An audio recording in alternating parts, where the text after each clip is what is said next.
Okay, and we're live again. Two streams in 2 days. I can't believe it myself, but somehow I've somehow managed to do this. We've managed to do two streams in 2 days. It's our second stream. Hopefully, it's gonna go just like yesterday. No internet issues, nothing like that. Hopefully, everything goes well. Is anybody watching? I don't know if anybody's watching. We are live on both YouTube and Twitch, as is the normal plan. I should actually check if my voice is even. I don't know. I At least yesterday everything went well. I just don't know if everything is going well right now because I'm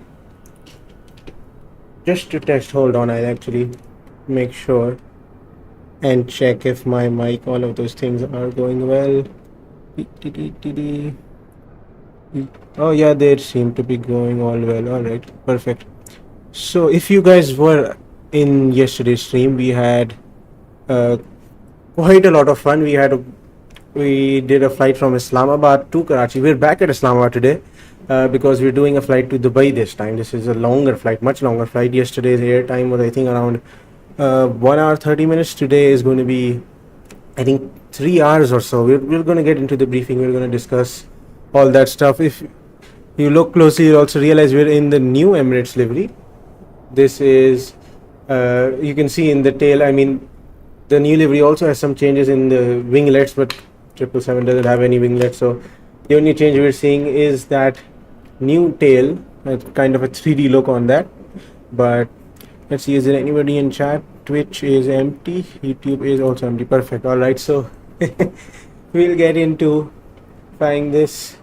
The registration of this aircraft is A6ENV. I don't know if there's actually the new livery on any other aircraft right now for the Emirates new livery, but who knows? Actually, I know it's on this. We are at Islamabad International Airport, the same place we started yesterday. Unfortunately, unlike yesterday, we will not have air traffic control online. Yesterday, I had my friend give us ground control at least for Islamabad International Airport. He's in school right now, so he can't. He's in college right now, so he can't be here. I will hope that air traffic control at Dubai actually comes online at some point, because I mean, right now I don't think there is, but who knows? We've got a pretty long flight. You know, the pre-flight is going to take half an hour, 40 minutes. Taxiing, then taking off, and then 3 hours in the air. We're going to have quite a lot of time in the air. So who knows, by the time we actually reach Dubai, there might be some sort of air traffic control online. It would be great. If it isn't, it's okay. So yesterday we flew in the Pakistan International Airlines colors. Today we're in Emirates because we're flying to Dubai. It made sense, you know, since this is a real world route. Emirates does fly the Boeing 777 from Islamabad to Dubai. Yesterday we were doing Islamabad to Karachi. It was a domestic flight within Pakistan, so it only made sense to do a flight in Pakistan International Airlines colors. Anyways, let's get in. We are starting from cold and dark the same way we did yesterday. Not sure if the notification went out, because same thing happened last stream, that for the first like 15-20 minutes of the entire stream we had literally zero viewers, and I thought like maybe just nobody actually cares. But then for some reason within like 20 minutes, then maybe a late notification went out or whatever, viewers just went to 5, 6, 7, all that stuff. So I'm not sure if it's that, or maybe just nobody, maybe this time actually nobody's here. But I'll actually post on the Discord as well, because I usually post that. I don't know, I have not posted right now. Live, yes. Okay, yeah, that seems like a great thing.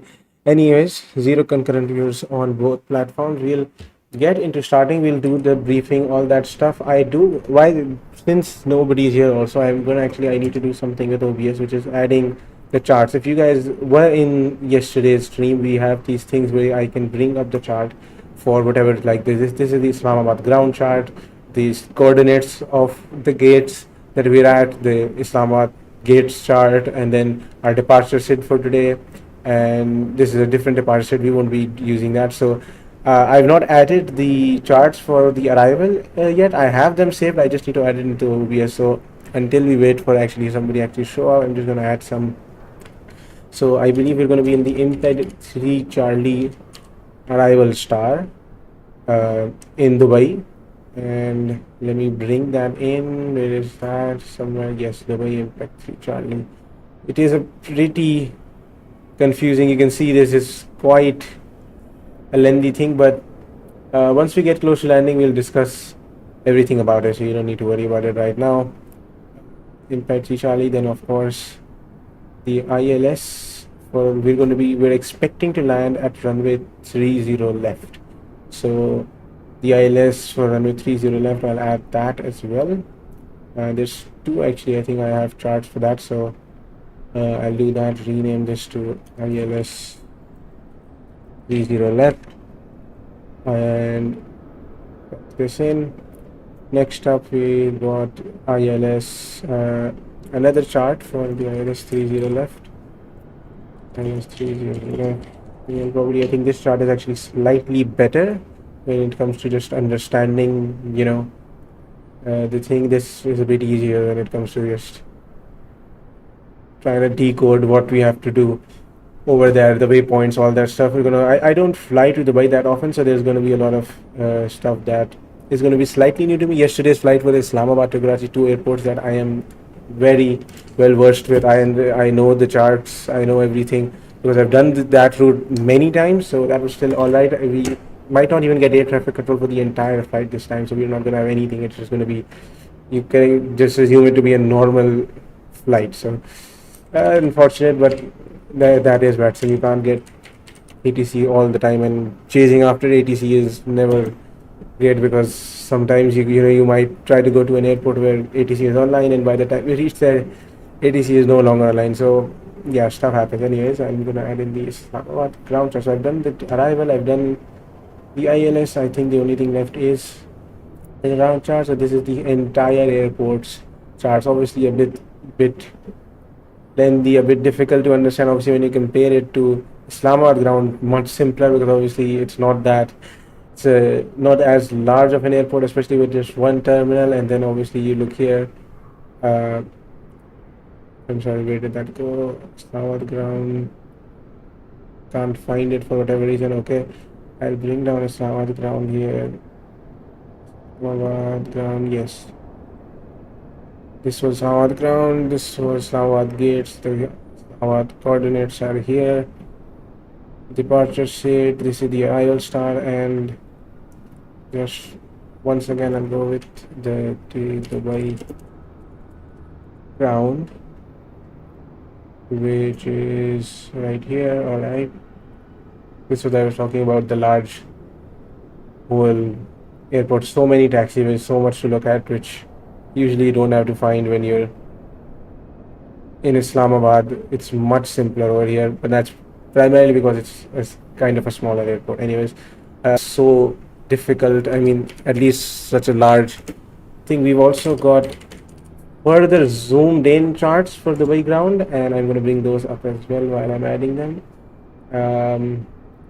Right, this is a bit zoomed into at least the left to the western portion of the airport, and we're going to be landing on 30 left, so we should be exiting, I don't know, kilo 8, kilo 7, somewhere around there, maybe even further at kilo 6. That's also a high speed exit, but we'll see how that goes. Right now I'll add the DXB ground chart for the other side as well, the eastern side of the airport, and I think we should be done after that because there will be the gate charts as well, so I'll have to add those as well.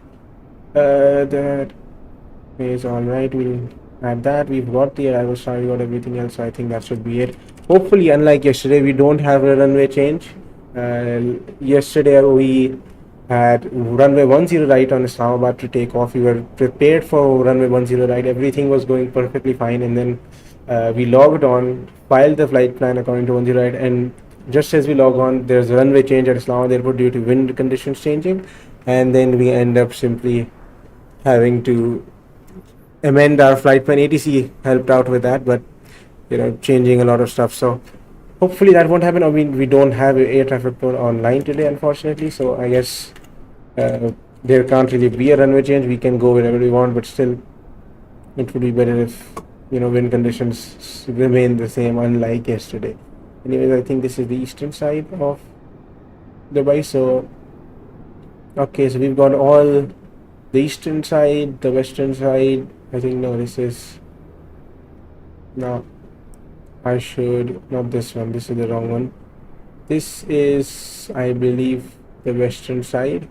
This is the eastern side. And yes, that seems to be all that we need. All right, perfect. And then this is the main airport. All of these charts that we need for the entire ground. This is the arrival star we have. We'll discuss that later. And we've got the ILS charts for our landing runway for the moment. Right now we are here, Islamabad gate. I believe we're at gate 7. We can confirm that. I think we are, yes, gate 7 is our gate right now. And we can check actually in our coordinates. We will need them once we are actually adding the position initialization of in the flight management computer of the aircraft. But that is for later. Right now we don't need to. We are on gate 7. Hopefully we're going to be, I think, pushing back facing west on November, and we'll go from November on to Kilo. I should check what our takeoff runway will be for today. I should also check if there's anybody online on our streams or anything.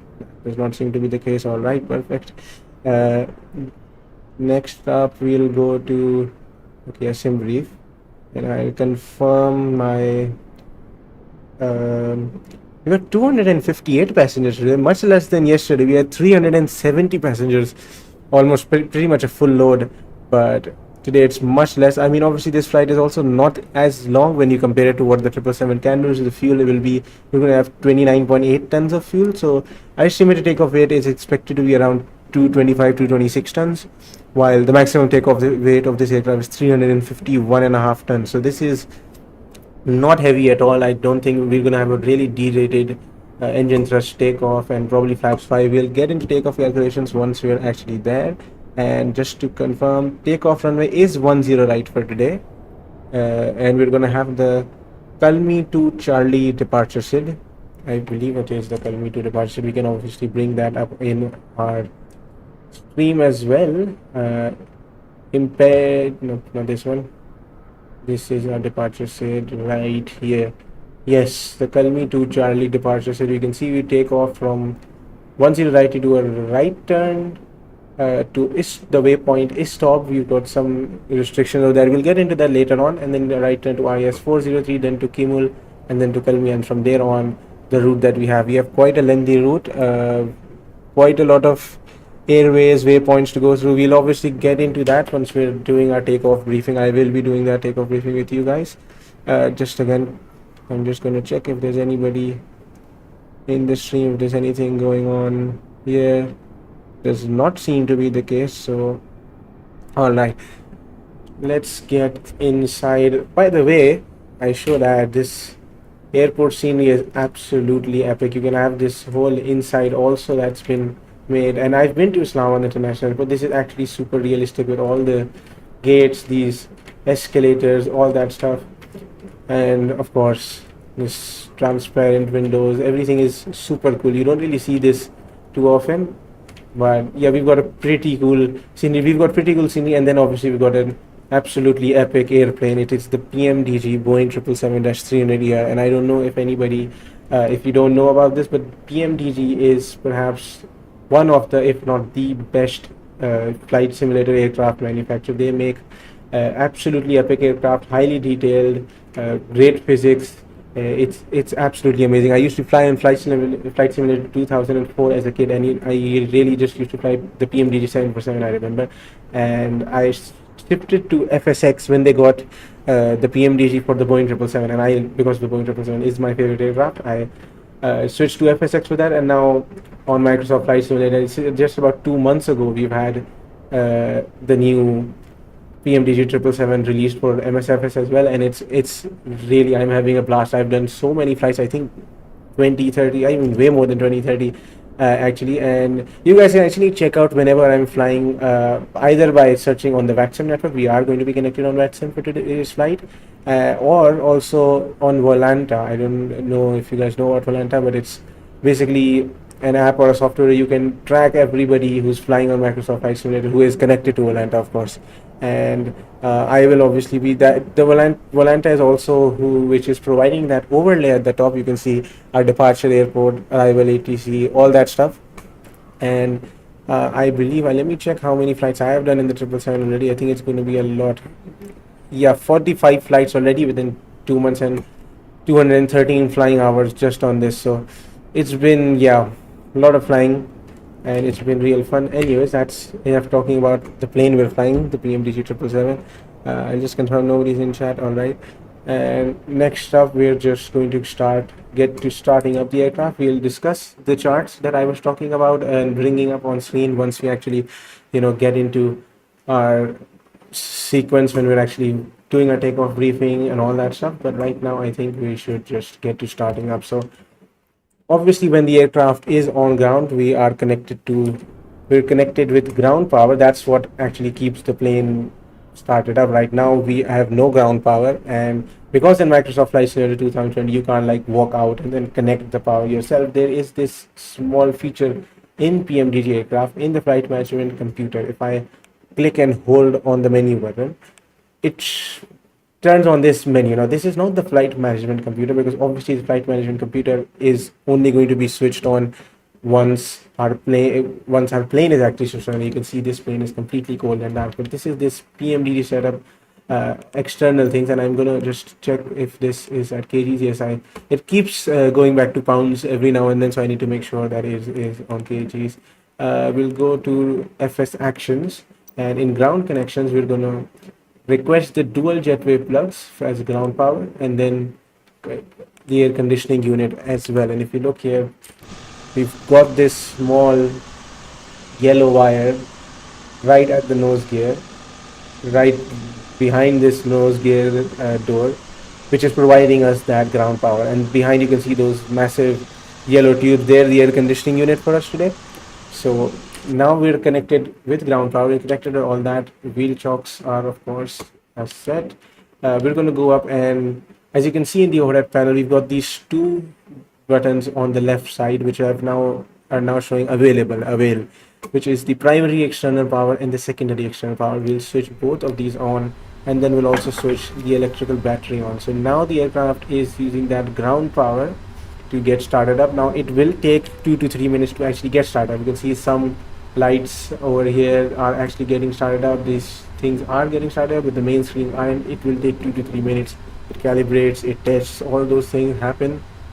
While we wait for that to happen, we're going to actually just do some tests on the aircraft. I'm just taking this pen. In some liveries we actually have a pen that's actually off the airline. Like yesterday we were flying PIA aircraft, there was actually PIA sign over here. It's not an Emirates, but the company that actually created this livery, it is an amazing livery. I think we'll go back and actually check what's happening in the cabin as well later on, but everything, we'll go back later on. You can see it's really cool, it's very realistic. We'll go back in a bit.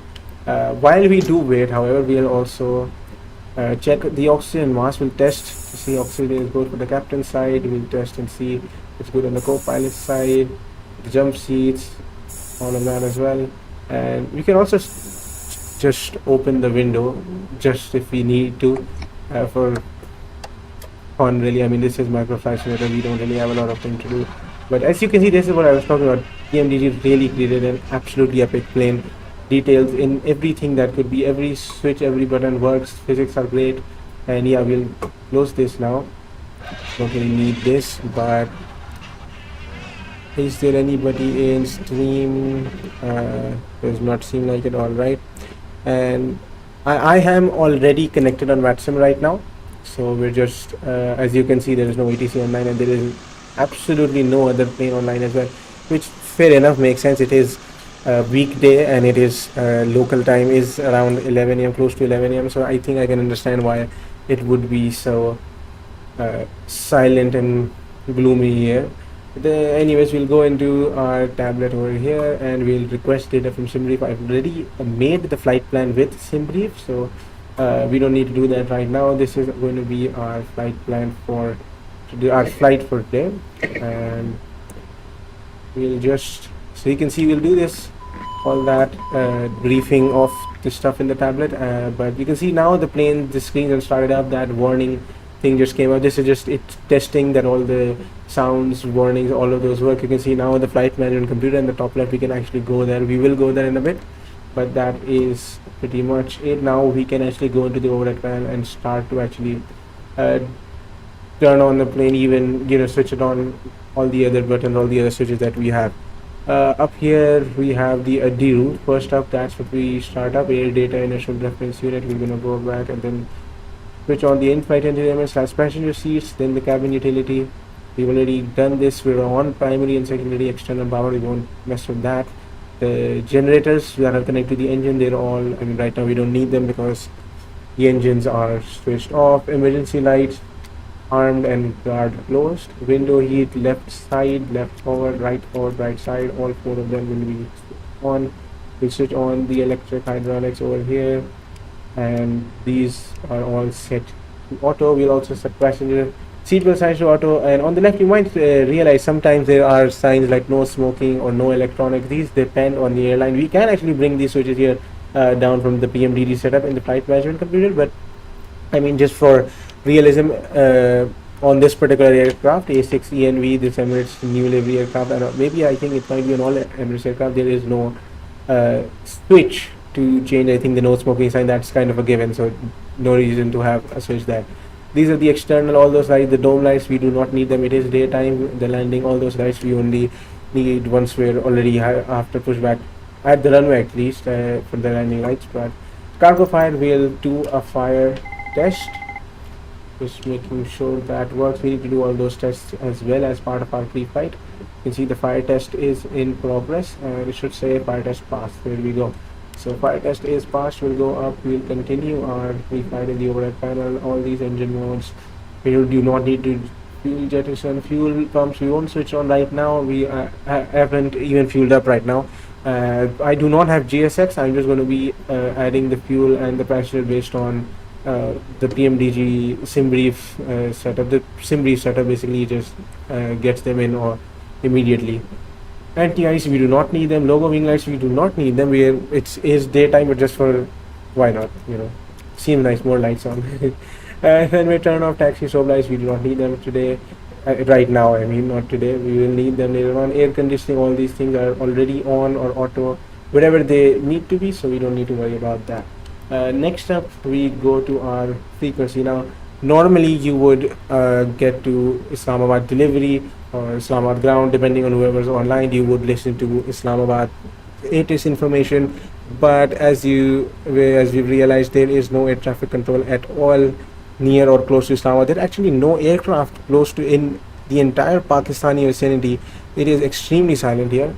But so when there is an uncontrolled airport, or when you're flying in an area with no control, you switch to Unicom frequency, which is the frequency for a frequency where all pilots and aircraft they can talk to each other. And usually in VATSIM, what you do is you say your intentions, all that stuff, so that you can maintain separation from other aircraft. Right now we are on 122.8. That is the Unicom frequency. We will not hear anybody today because it is extremely, I can see on the map, most of India has no aircraft. Most of China, at least to our side, is no aircraft. Pakistan has no aircraft currently flying. Afghanistan has no aircraft flying on it. Iran has just one aircraft flying over it. So like, even if we do say anything on frequency, nobody's going to hear it because it will be well beyond the range of this high frequency radio, and it is extremely silent. Only 430 total connections on VATSIM today, which is rare. Normally you see over 1,000, and a few days ago there was actually an event and we had like over 2,000, the Europe Middle Eastern event. It was, I remember Doha had like 130 arrivals. It was pretty cool. Anyways, we have set our frequency to 122.8. Most likely we're not going to even have to change it because of the fact that there's literally no ATC on through our entire route, and also no ATC on the departure, on our arrival airport as well. We have no ATC either way. So we'll go forward, and yet we've done this overhead panel, and the next step is the flight management computer. So we've already added this. We'll discuss this. Our call sign for today will be Emirates 613. The aircraft registration is A6ENV. We're in a Boeing 777-300ER, as we already talked about. and we're flying from Islamabad to Dubai. Our alternate is Abu Dhabi, and our flight plan, hold on. This is our flight plan, basically a pretty lengthy thing. Don't really need to worry about it, but if we look at just our route over here, I think it should be ICO flight plan pretty much. I think over here we can also get something. Hold on. I mean, this isn't really important. We'll actually get this in the flight management computer as well once we add it. Fortunately enough, what you can do now is just integrate it directly from the integrate it from this tablet. We obviously create the flight plan on SimBrief, and then we integrate it into this tablet, and then we can similarly just integrate it into the flight plan computer, which is really cool because obviously adding in the waypoints and departure state arrival stars one by one is going to take years. This is our routing. We take off from 10 right at Islamabad Airport. We take the Kalmi to Charlie departure state, and these are all routes, airways, and waypoints all the way to the waypoint Imped, and then we're going to take the Imped 3 Charlie arrival star into runway 30 left at Dubai. So that's going to be our flight plan, and we're going to have that. We're going to make sure that is set in our flight management computer as well. Nav data out of date. This nav data navigation data is yes out of date, but 2408 I believe it's just the previous month data. It's not going to be a problem for us in this short Islamabad to Dubai flight, so not a problem right now. This is the ident page. You can look at the index. Everything, all these pages are right here, and the ident page, I mean, it's nav data. We don't need to worry about it. Ident is basically all this nav data model, engine, all that stuff. Next up, as you can see over here, is position initialization. So you can see you can go to the next page, position initialization right here, and we can either just get the GPS position and add it into this inertial position, but we'll just check as well. Our ICAO code for Islamabad is OPIS, so we'll add this in, and the gate we're at is gate 7. So we'll add that as well, and I assume I need to add 07. Yep.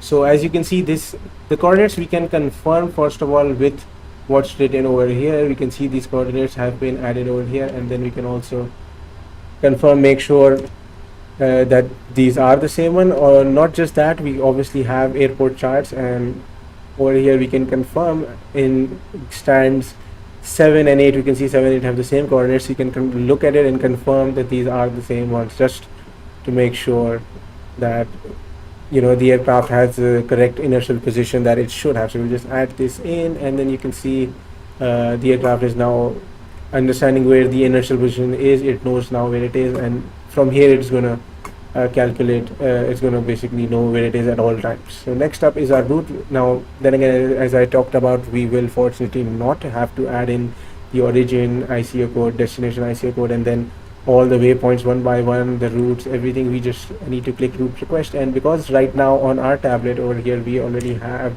our hold on, what's the wrong, yeah, so we already have this route in our aircraft. Anyways, we can just select it from here, and then this is what I was also talking about, not having GSX. I'm just going to click set payload, and it sets the payload, the cargo, the passengers, and then the fuel. And then you can select route over here, and then it's going to be requesting our route. While the time it does, I'll have a sip of my water right here. Right, so route request sent, and it's going to take some time. We just got to wait to actually. Right, so now it says you'll see a couple things have just showed up. So we're just going to clear these off, and then we're going to load the route uplink. This is the whole route that we discussed earlier while in the tablet, and once it gets uploaded, we'll just confirm and see that it is how it's supposed to be as well. So it's still loading. It takes some time, of course, and now it's done. Now you'll see the runway is not there, and this is because runway departure state arrival star can change, so we add them manually. Right now it's just the route itself. So we'll click activate, we'll click execute, and now you can see, as we discussed over here, I believe it is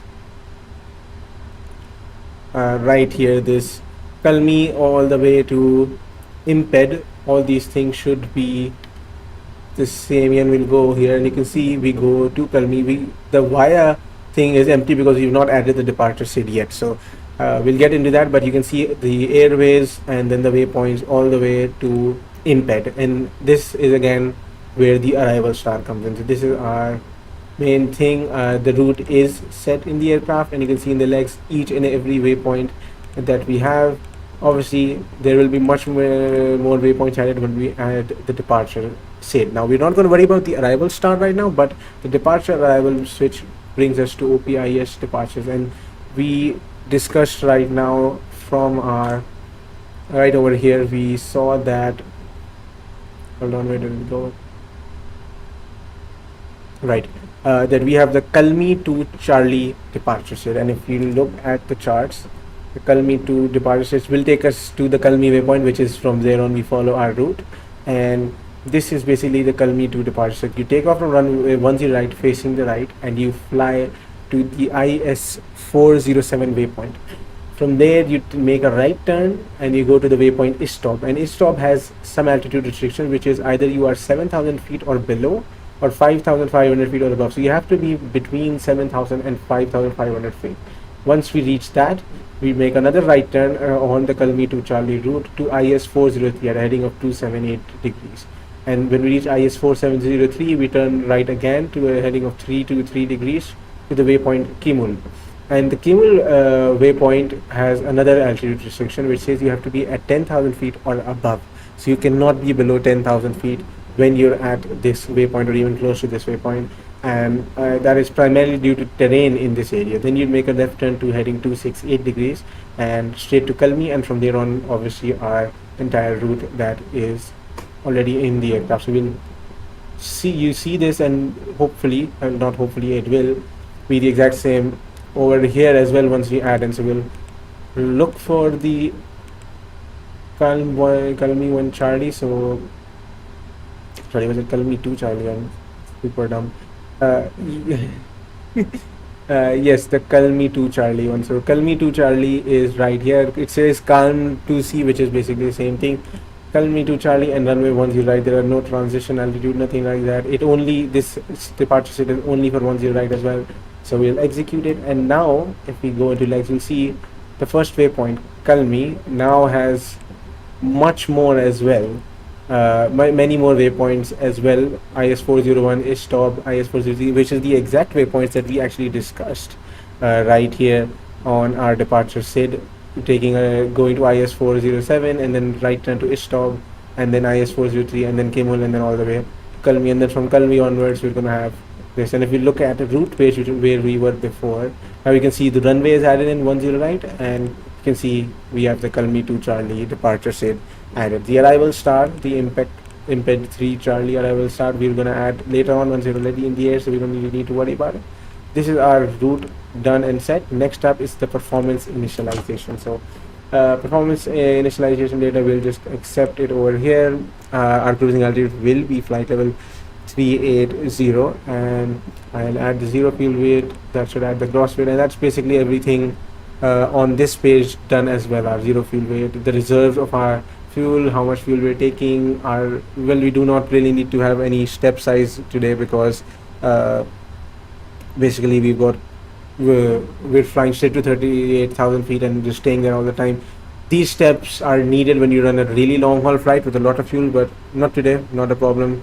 So we'll go next up to thrust limitation, and this I'm a bit confused why takeoff 1, 2 do not exist. I hope I've done everything all right.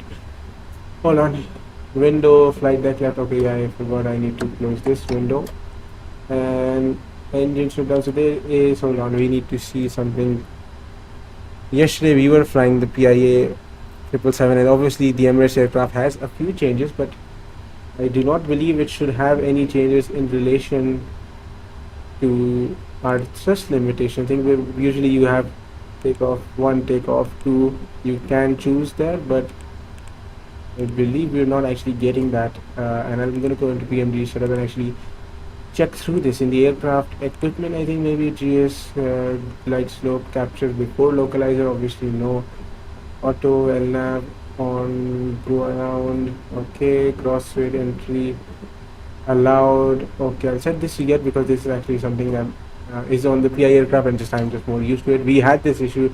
I mean, the crossfit entry was not allowed, but it's still added in because it's usually just automatic. But still, takeoff thrust derates. Right, this is disabled. So we'll bring this to enable, and that is simply the difference we have. If we go back to our menu in FMC, you can see now these D rates exist. I do not know why that was not the case, so I should check if there's any other thing. We just saw two things that we already had to. Displays obviously were good, but equipment, a lot of these things change. So we'll actually just confirm that the rest is okay as well. Clock type is digital. I mean, I usually like the analog. Cabin sign, I mean, then again, we can add this as well. You know, we were talking about the fact that there was no smoky side, but now there is because we just added it. And I believe, honestly, I guess for realism we'll go with the digital one, but normally what I do, I like to have it analog. This is pretty nice. I like the analog, but it could be anything really. I guess we'll keep it digital because we want to kind of keep it realistic as well with the actual Emirates aircraft. Other stuff over here, flight test package, of course we do not need. Tail steer, okay. V1 call out, yes. Bank angle call outs, I mean, why not? Other stuff, I think this is in 300 makes sense, and these things are already set. Some things it does remember from what I've had before. I've set it on other aircraft, but then sometimes it just changes. Crew alert list monitor, we'll set this to no because seriously it is a problem.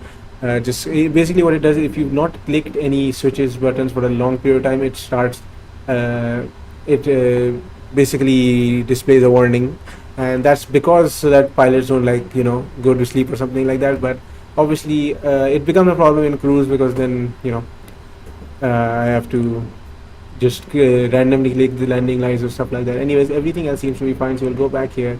We'll go to thrust limitation where we were, and as I talked about, we have really low thrust required for our takeoff because we have not only is it isn't fully loaded, but of course we're doing a flight just right around 3 hours long. So we really do not need all that.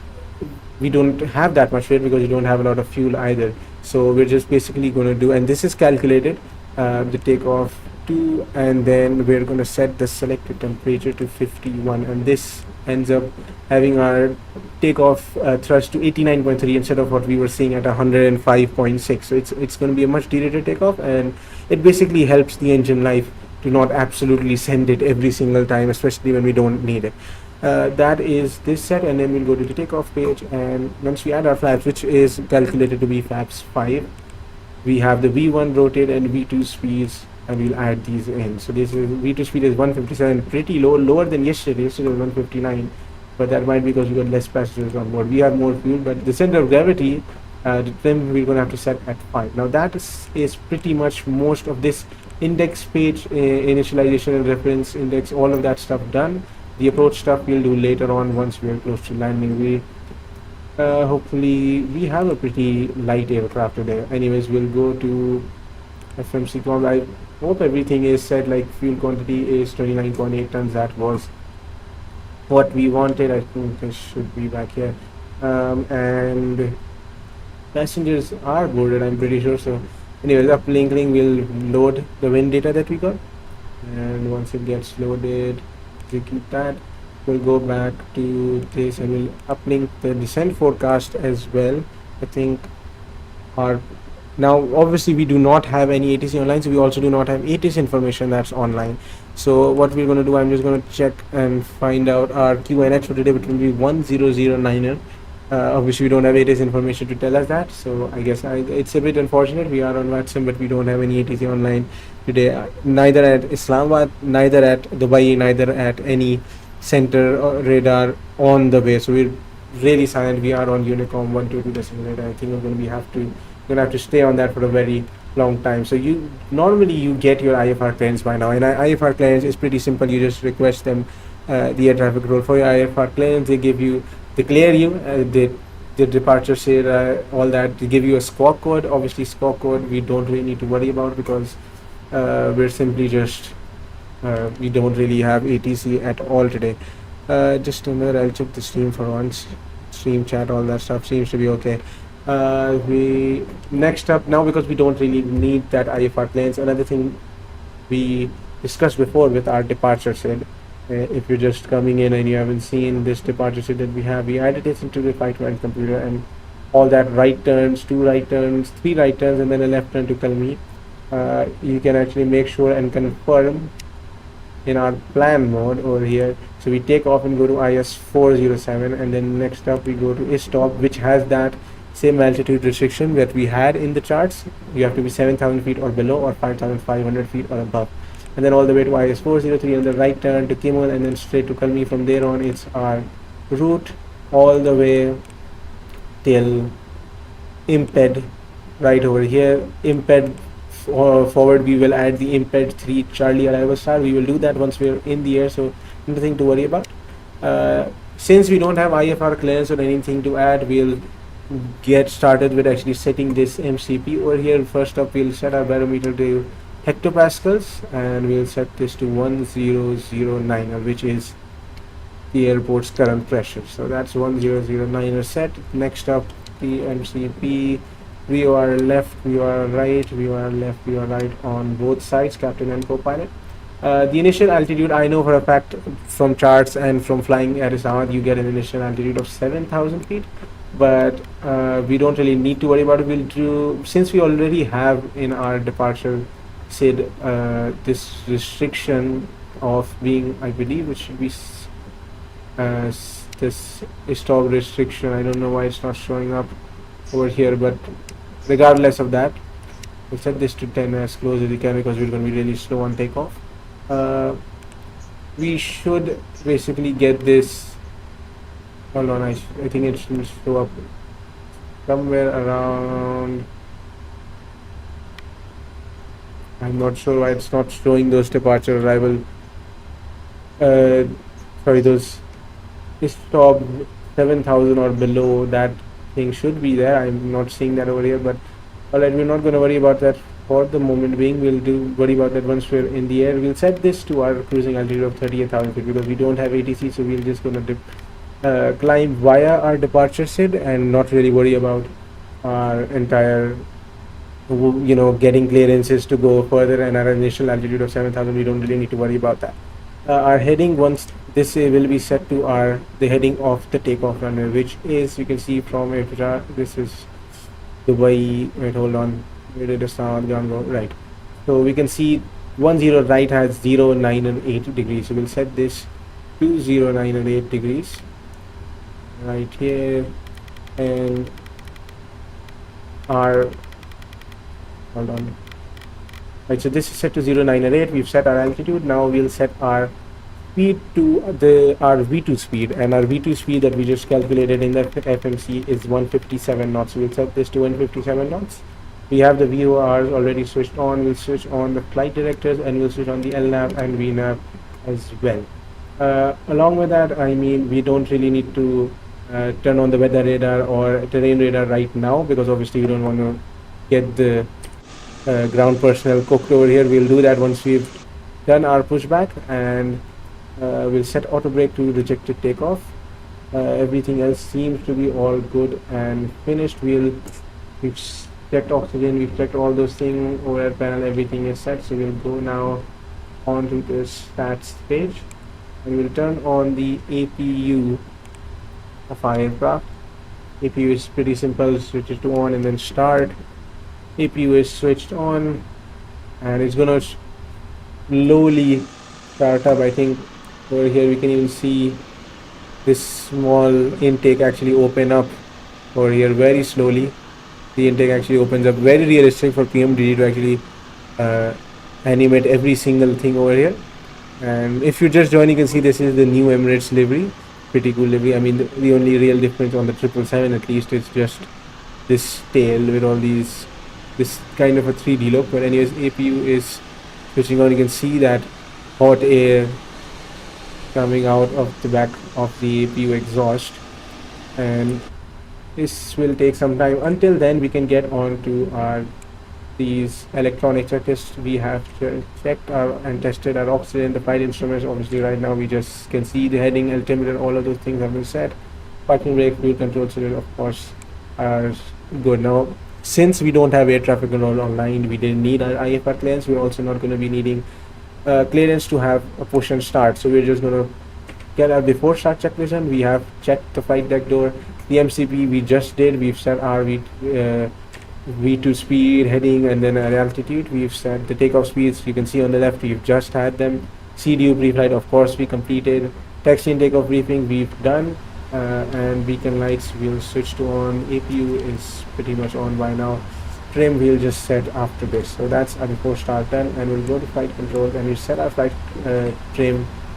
The stabilizer you see here to 5.00. That's going to be our trim based on our center of gravity. This is the calculated trim we need for takeoff. So that's trim set as well, just making sure everything as the electrical pages, hydraulic, you will go through this afterwards. Doors are all armed, that's great. Passengers are all on gear, everything is good. And next up we'll go to engine. For our engine start, we'll go up here. Switch on the 4 fuel pumps, the right forward and right aft, left forward, left aft. The center fuel pumps do not have any fuel today because we're in a short flight, so not to worry about that. We'll switch off the primary external power because the APU is now on. So we now switched from the ground power we had onto the APU, and since the packs, all of those things have switched already, we're going to go and remove all of that. We're going to go back to our menu. We're going to go to the FS actions, and we're going to go to ground connection. You're going to release the ground power. You're going to release the air conditioning unit, and you can see outside now the whole 2 large tubes we had are gone, and that wire that was connected with the nose gear gates is also gone. So now we're running entirely on our own power. That's the APU. We'll connect the tug that we have. Then again, we do not need ATC clearance for pushback because simply there is no ATC online at Islamabad Airport right now. Wheel chocks are removed, and let's set our pushback. Let's plan our pushback. So we are on gate 7. If you look at our charts over here, sorry, these are gates chart. We go from gate 7 and we're going to do simply nose left. And also high paradox on the YouTube stream. I don't know if you're also in the Twitch stream.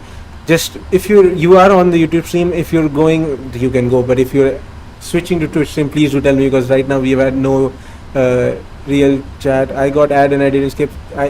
Thanks, that makes me like 2 cents. I'll buy a Cheetos with that or something like that. Okay, I go Twitch. All right, perfect. You can go Twitch. Until then, I'm gonna. So as I was saying, we push back from gate 7. We got nose left, tail right, basically facing west on taxiway November, and we're gonna go forward, turn left, remaining on November, and join into Kilo and go straight forward all the way to the end to 10 right. So that is our idea. We're going to bring this down, and we're going to plan the pushback, tell the pushback truck how we want to actually do this pushback. So go back here, then start a slight turn over here. Should be somewhere along those lines. We can't really see the taxiway that well from here, but it's okay. I think should be somewhere over here. Yeah, so we should stop somewhere here. I don't think I can actually do anything about that, but yeah, seems alright. We'll set this to connect, and then we'll connect the tug over here. We have removed our wheel chocks already, so we are going to start. This guy is going to start getting connected. We've done our before start engine checklist. We've tested all the oxygen, all those things. We have set our QNH. MCP is set, everything. Overhead panel is set. Fuel pumps are on. Only thing left to do is the engine start. Beacon lights on. Since then again, we have no air traffic control online. Also on the Twitch chat, yes, 50 MAGP it start. I do not know what you meant by that. Please elaborate. Did anyone else come? Nope, nobody came. And this is the way to Islamabad. Yes, this is the way. No, this is the other way around. Islamabad to Dubai. We are at Islamabad International Airport right now. and we are going to Dubai International Airport. 50 minutes ago it started. Yes, it is. It has been 52 minutes here by now. Yes, 50 minutes ago we started, and yes, there has been nobody the entire time. Pretty fun. Anyways, they lift the aircraft right now. That's good. And since we talked about the fact there is no air traffic control online, we can simply begin our pushback right now without any clearance required. Then again, still on 122.8, we're going to bring down the parking brakes and we're going to ask them to start the pushback. Once the pushback starts, we're going to also start engine number 2 and then engine number 1. You're cleared for start and push. Pushing back facing west on November. Okay, cleared for push start. That's our Please release from gate 70. Go back on the southeast apron and face Parking west brakes are released. on November. Were you still commentating all those 50 minutes? Of course I was commentating all those 50 minutes because you never know. Somebody could join at any time anyway. Yeah, we'll start I know, I'm not... I can't help it, man. I can't help it. Right, engines is switch from norm to start. And we can then set the fuel control to run. That starts bringing this up now. I think everything else is good. Yes, and let's just watch this push back slowly. This should turn right here, and hopefully there are occasional problems with the pushback tool, but so far so good. Is going really well. It should taxi over here on this taxi, and then we're going to go on to November, turning left here, and then basically simply taking right and all the way to the end, 210 right. The visibility is not that great, but it's okay. We're taking off, and the way usually it's much better. And yesterday we were landing at Karachi. The arrival visibility was absolutely dead, but it was reasonable because we had ILS, so there wasn't that much of a problem. We can see the engine are almost pretty much set, so we'll get to engine number 1 start, the left engine, and that's fuel control switch to on. We can go back and see. By the way, this is super realistic, like this, the whole Emirates livery, all that stuff. The actual ICE, the ICE in-flight entertainment, and you can see these are also basically as the real aircraft, real Emirates aircraft have it, the roof, all of those things. And if we go forward, real forward back with like this business class is also like the actual Emirates business class, which is just super cool. I mean, yes, you can see this, everything, the tree we have, the curtains we have, these seats, and these, I believe first class, have we already reached first class? I think yes, is also super realistic. And please set your parking brake. And I'll set my parking brake in a bit, but yes, this is super cool. This is super realistic. Basically how the seat buttons to actually bring it down, all those things, the power outlets, it's a pretty good design. Anyways, we'll set my parking brake because these guys have been asking us to do that. And Parking these brake guys, set. once these truck actually leaves, we can switch on the weather radar, all that stuff. So both engines are now switched on. What was the reason for no ATC? Okay, so the thing with Startup in is the complete. VATSIM network is Disconnect. everybody who's flying are just normal human beings. There is no automated stuff. So if yesterday we had ASN show up as an air traffic controller, but let's say for example like we have right now, nobody is actually online at air traffic control, then we don't get air traffic control. And obviously not everybody can't be online at all air traffic controller towers and centers and radars. So yeah, sometimes you don't really get ATC and stuff like that. Yesterday it was ASN giving us ground control. Similarly, like yesterday we didn't have control flying dead sim. I mean, it is the VATSIM network, not just the simulator, but it is what it is. I mean, to be fair, it is 11:30 a.m. on a weekday. Like, which Pakistani do you think is going to be free on 11:30 a.m. on a weekday to control on Microsoft Flight Simulator? I think I can understand them. If this yeah, because usually on weekends there are because one thing you'll see majority, like in Pakistan, you will only see Pakistani controllers. So obviously it becomes that much of a problem. And then not to mention ATC will usually try to be online when there are a lot of aircraft. Right now, if you look outside, there is literally nobody. Like, it is as empty as it could possibly get. It's literally nobody is here. emptiest airport in existence. Dubai to Islamabad. The reason, no, there is no online ATC in Dubai as well right now. Actually, funnily enough, it's actually super dry right now in Asia. I've seen there's literally no air traffic control and no aircraft flying as well. I'll check the map again. There's actually zero aircraft currently flying over the entire Pakistan border. No aircraft flying over the Pakistan border. There's no aircraft flying over Afghanistan. There's only one aircraft flying over Iran.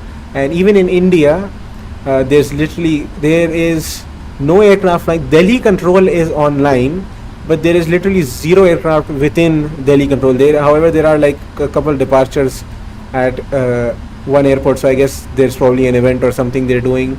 So still, fair enough. But over here, it is silent as well. Even Dubai, there's literally no ATC, and there's a couple departure arrival, but extremely rare for Dubai. Usually there are much more than what we have right now. It's super silent on VATSIM today, or at least right now. Even my 2D game.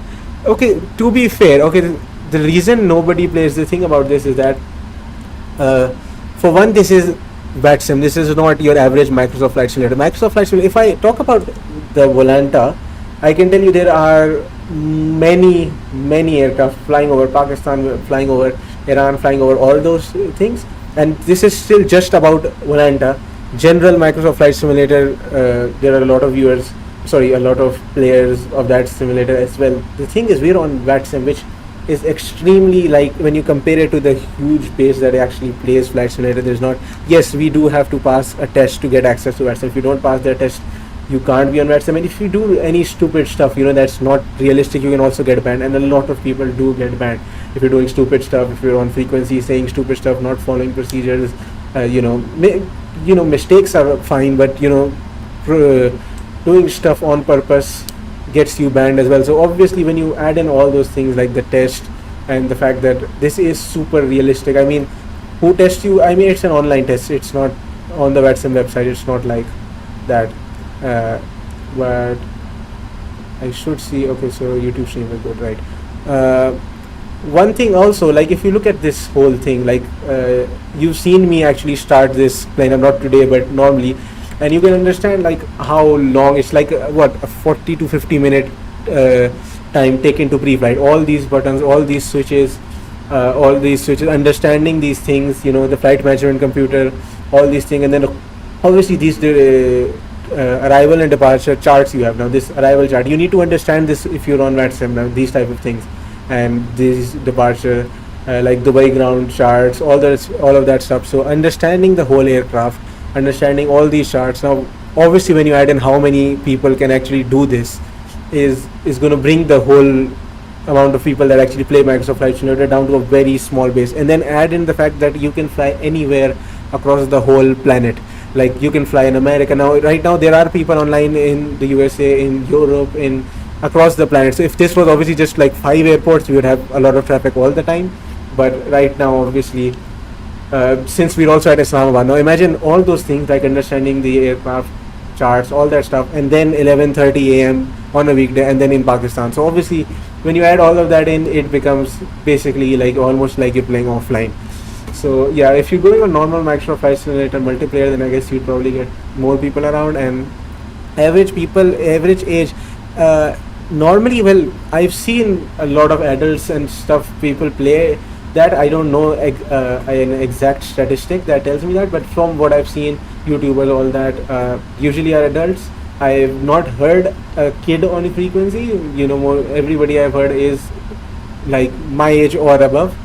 But VATSIM rules do state you can be as low as basically 13, but I don't think I've ever seen. I know there sometimes kids do show up, but those are just some very rare occurrences. I myself have never experienced a kid on frequency at all.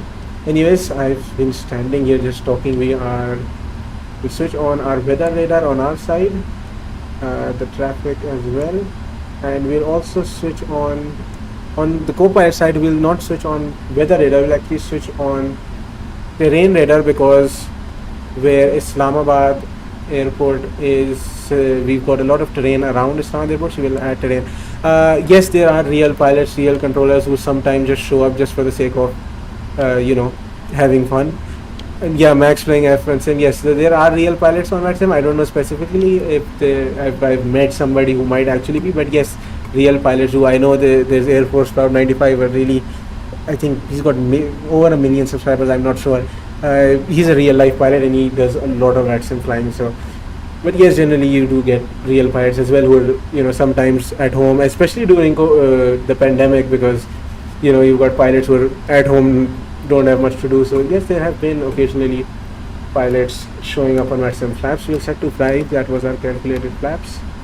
We'll do the before taxi checklist. We'll check our cancel recall. That's all set. So NTIs we do not need. Recall is checked. Auto brake is rejected. Takeoff, flight controls, and ground equipment. We know ground equipment is not a problem here. Flight controls, we'll just give a little check. There is a problem with my own yoke, which is why you see that yoke just completely tweaking, but we're just going to ignore that. It's still okay, we can still fly with all of that, so we'll do, it's not a problem. Right turn, left turn, all of these things work. The rudder works as well, and we can also check all the other things. Terrain is there's a lot of terrain around here. So is there a controller? There is a controller for that, as in yoke. Right, so I'll actually explain what we have here. It's called a yoke, not an egg yolk. This thing that you're seeing, this control column which goes right, left, forward, this is called a yoke, not an egg yolk. And on Airbus aircraft you don't have this yoke. You actually have a joystick which is over here, somewhere over here, and a joystick simply like you see on fighter planes. I don't know if you've seen a joystick. I guess I could bring up a picture of that, but whatever. The yoke is simply, this is what I have myself in real life. Obviously using flying planes with a controller gets really difficult, and keyboard mouse would absolutely just never work. So I've just always had a yoke that I can use to do this. It's not like, yeah, there are some switches as well. Well, it's a bit difficult to show when you know what I mean. Like I'm screen recording, I don't have a camera. My phone has been split into 2 parts, so I can't even take a picture and send you. That's just but yeah, maybe someday I will. Yeah, electrical page, hydraulic. I like how you actually shown up at a really nice time. You spent like the 50 minutes where I was just doing the random pre-flight and airport charts. You weren't there, and now when we're just about to taxi and take off, you've showed up, which is really cool actually. Fuel, all of that is good. Air, lower, okay, I think we'll go to stats. And yeah, by luck, great luck, man. APU is switched off. We'll turn on taxi lights. We'll turn on runway turn off right, left. Just making sure we don't randomly have ATC coming online. There is ATC online in Delhi control, which is pretty funny because it's really close to Islamabad and Lahore. But never mind. Since we have that set, we'll just start our taxi over here, and our taxi is simply forward on to November. We turn left and we go right on to taxi K, which is Kilo, and we go straight there all the way to the end of the runway at taxi Alpha. We crossed 10 left and then we reach 10 right, make a left turn and do a rolling takeoff right from there. So that's flaps 5 before takeoff. Checklist is done, and let's bring our parking brake down and let's begin taxi. I don't really need to do call outs for taxiing because it is extremely empty. We'll do a call out for departing, even though there's literally nobody in the vicinity to actually hear us, but it is what it is. Cabin is ready already, pretty quick. And just to check, is there anybody on the YouTube stream? No, 0 concurrent viewers. Awesome. We've had much less viewers than we did yesterday actually. Only 1 viewer on Twitch, that's you, and then 0 viewers on YouTube. I was confused because yesterday we had kind of a similar situation. For the first 20 minutes of the stream, basically almost nobody was actually watching, and then after 20 minutes, I don't know if there was like a late notification that went out or what happened. It immediately just holiday yesterday. Yes, that is also a thing, but the holiday, it was still like you and Aston were the only 2 people. When you add in the fact that we were reaching 5-6 viewers, max viewership on both platforms actually reached 7. So just saying, for occasional time when we could hit 5 and all that stuff, it was still better than what we have right now. I don't know, it's maybe I at first I thought maybe it was the same issue as yesterday, that maybe it was a late notification, but it's been like literally over an hour and 7 minutes, and nobody's here. So I guess I'll just assume nobody really cares, which is all right. I was going to do the flight anyways. But the primary reason I am doing these VATSIM streams is because like the Turbo Flight Simulator content I used to, you didn't set up the points. I know, I apologize for that. I was kind of just sleeping the entire time. I woke up, had breakfast, and then immediately, dude, if you go back like in the first 10 minutes of the stream, I'm actually adding in the airport charts. You know, these airport charts that show up, like these, all these charts, I have to actually add them into OBS as well. And I literally woke up, had breakfast, and immediately came here. I didn't even added the charts. I had the Islamabad charts from yesterday's flight, but I actually had to add in Dubai's new charts. So I was, I know you don't, but I'm trying to say I was literally asleep. Everything I was doing was last minute anyways, so it is what it is. Maybe as an airplane. Yes, the thing is with this VATSIM flight, it is kind of meant to be like fully airplane nerd type of a thing. It's really not that entertaining if you're not somebody who enjoys these flights, but it is what it is. I mean, I can't make TFS content for two reasons. First of all, the phone is split in half, and even if I do, obviously it's a bit of a hassle finding time nowadays. Hopefully I can, though. I really need to make some of that content. This is content that I never really expected to get views anyway, so I don't really have a problem. If this was a turboprop flight simulator stream and I was getting one viewer, I would probably kill myself. But yes, TFS is Pongi and Pongi gets views. But thing is, right now, because this is just for the sake of professionalism and I actually really enjoy doing this, that's why I'm doing it. So it's like, if nobody shows up, okay. If somebody shows up, then that's just a positive. If it's 0 viewers, that's kind of what I'm normally doing anyways when I'm doing VATSIM flights. So this is really just a boost if I get 1 or 2 viewers. If you watch my ad, I get 2 cents, 3 cents, stuff like that. But it's just a little bit of a positive.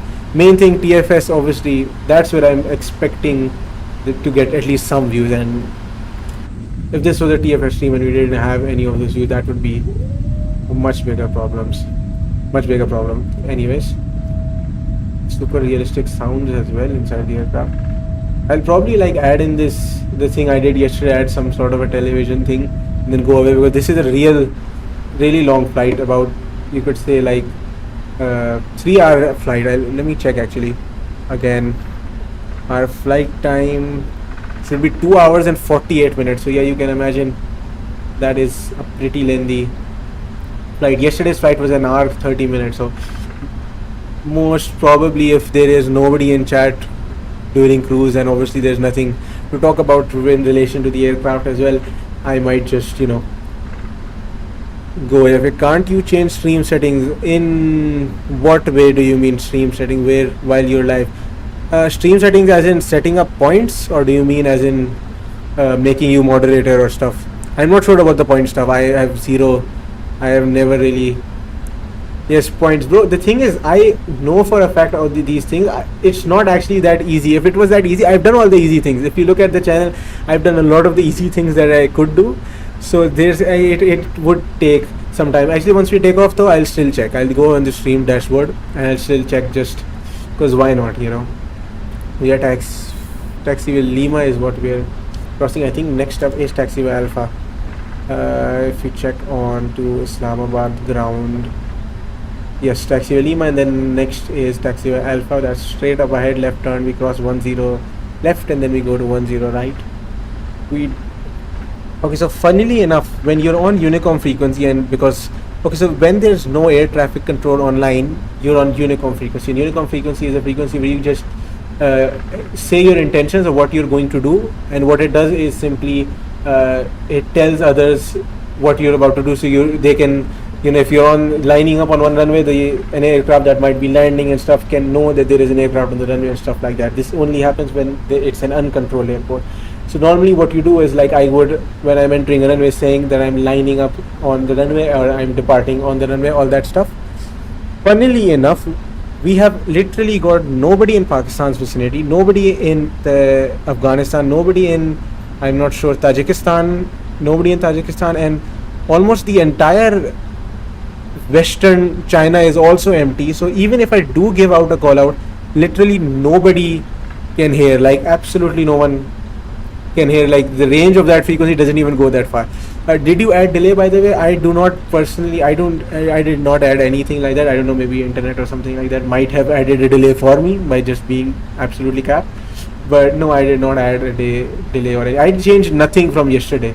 If the first thing if I had changed something, I would have changed the points system. I would have added something like that. I hope it's something you can actually do on all. Hello. I've said hello once. I've seen this your message. I don't know if how long it took for the message to reach all that stuff. So we're joining in the runway, so we'll turn on the strobe lights and the landing lights. Turn off the taxi lights. That's 10 left. Say 1 2 3 4. 1 2 3 4 actually said this. Actually, you know what? What I'm going to do is I'm going to say 1 2 3 4 in chat as well. So 1 2 3 4 send. Yeah, you compare it with when you saw that text with the message in chat to right now. Anyways, before takeoff checklist is complete, we'll slow down a bit. That's we've crossed 10 left and we're lining up on 10 right. I honestly cannot be asked to give out a call out because as I just talked about the fact there is literally nobody in the vicinity to even hear the call out that I give. So we turn left from here and we're going to do a rolling takeoff. We're not going to stop on the runway. We don't need to stop on the runway. And noise turn. Okay, just a little bit more alignment and then we can get on our way. Take off and then we got some right turn. I actually hand fly this aircraft for a longer time. I think there's like 5-second delay, but I don't know if you're reading the chat later. Yeah, I don't know, maybe the chat. The 1 2 3 4 I sent in text was at the same time I said 1 2 3 4, so you can compare it with that because obviously I'm looking at my same and stuff. Say 10. I've said 10 the moment I've seen this chat. Alright, that's all I can say. Anyways, power is set to Toga. Takeoff go around power is set. We are at a T-rated takeoff 2 with 51 selected temperature. Airspeed's alive. Speed is alive. Checking. Please say yeah, like 4 to 5 seconds. All right. Okay. Much better than YouTube. Cross check 50 knots. It's much better than YouTube. I think YouTube has like 15 or so seconds. It's much higher. Anyway, I think V1 VR speeds. Okay, no, they're right in the middle. It's okay. Good center line. V1 continue, rotate, we'll pull up.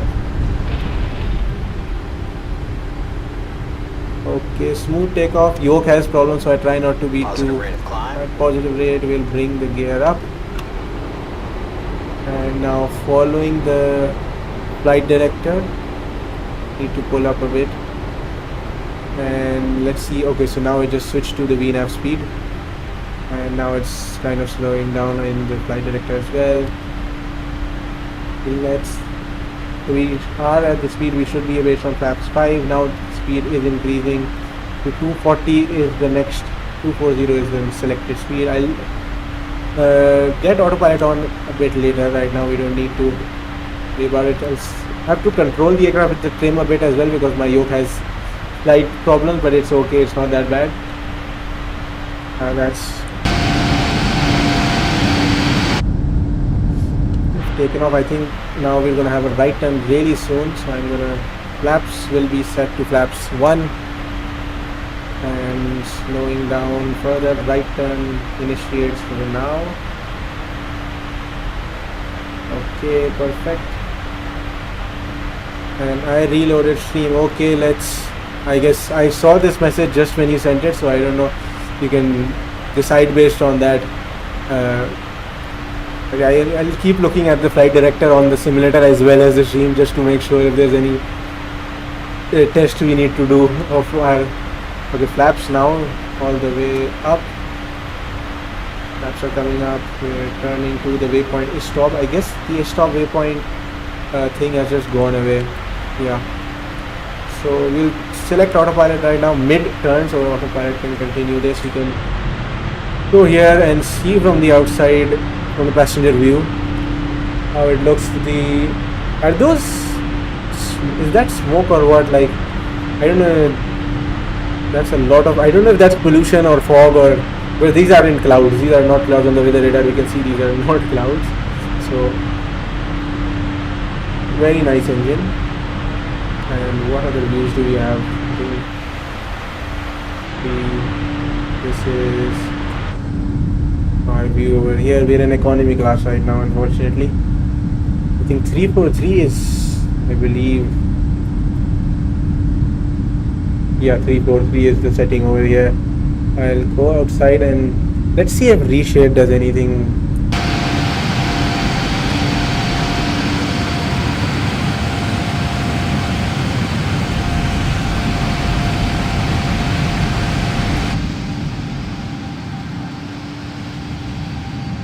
Where's the plane? Where'd the plane go? Hold on. Reset position. Oh, it's right here. Okay.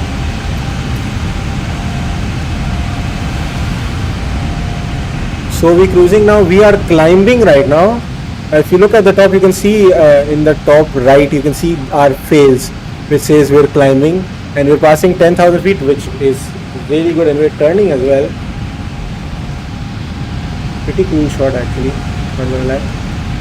But I have to go back in and do our, since we crossed 10,000 feet, we're just gonna turn off our landing lights and our runway turn off lights.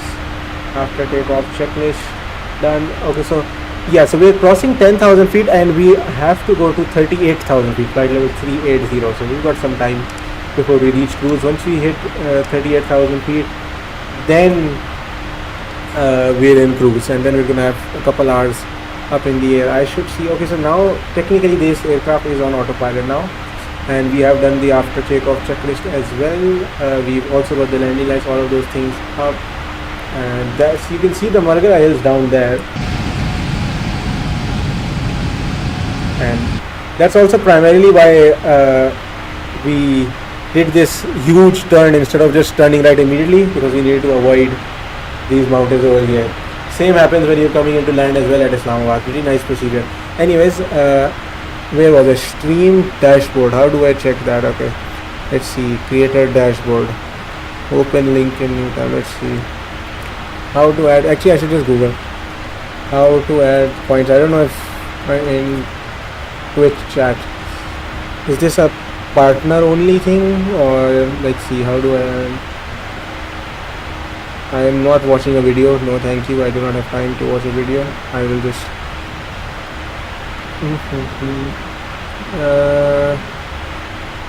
How to enable Twitch creator dashboard from set viewer rewards and channel points. Okay, viewer rewards. Wait, no, I'm an idiot. Where is navigation? Stream together. No, viewer rewards. Oh yeah. Drops, enable drops. I have enabled drops, but I guess that's really not a thing. Rewards. How do you enable?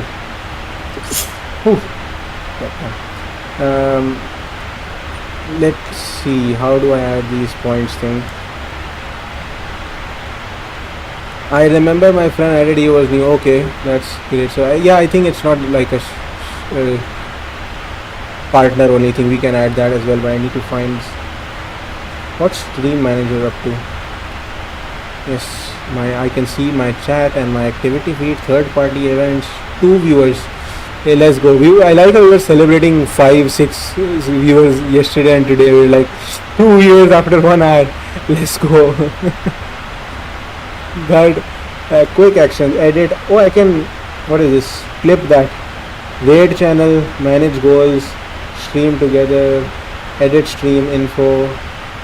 Add stream marker, stop raids, raid, talk, clear chat history, safeguard your community. No. Okay, where was I? Viewer rewards. For some reason, viewer rewards. Okay, so drops is not the thing. Rewards. I think it said reward. I think it said viewer rewards. Then channel points. The problem is channel points is just simply not showing up in my dashboard. Now why could that possibly be? Is it because we need to add an extension?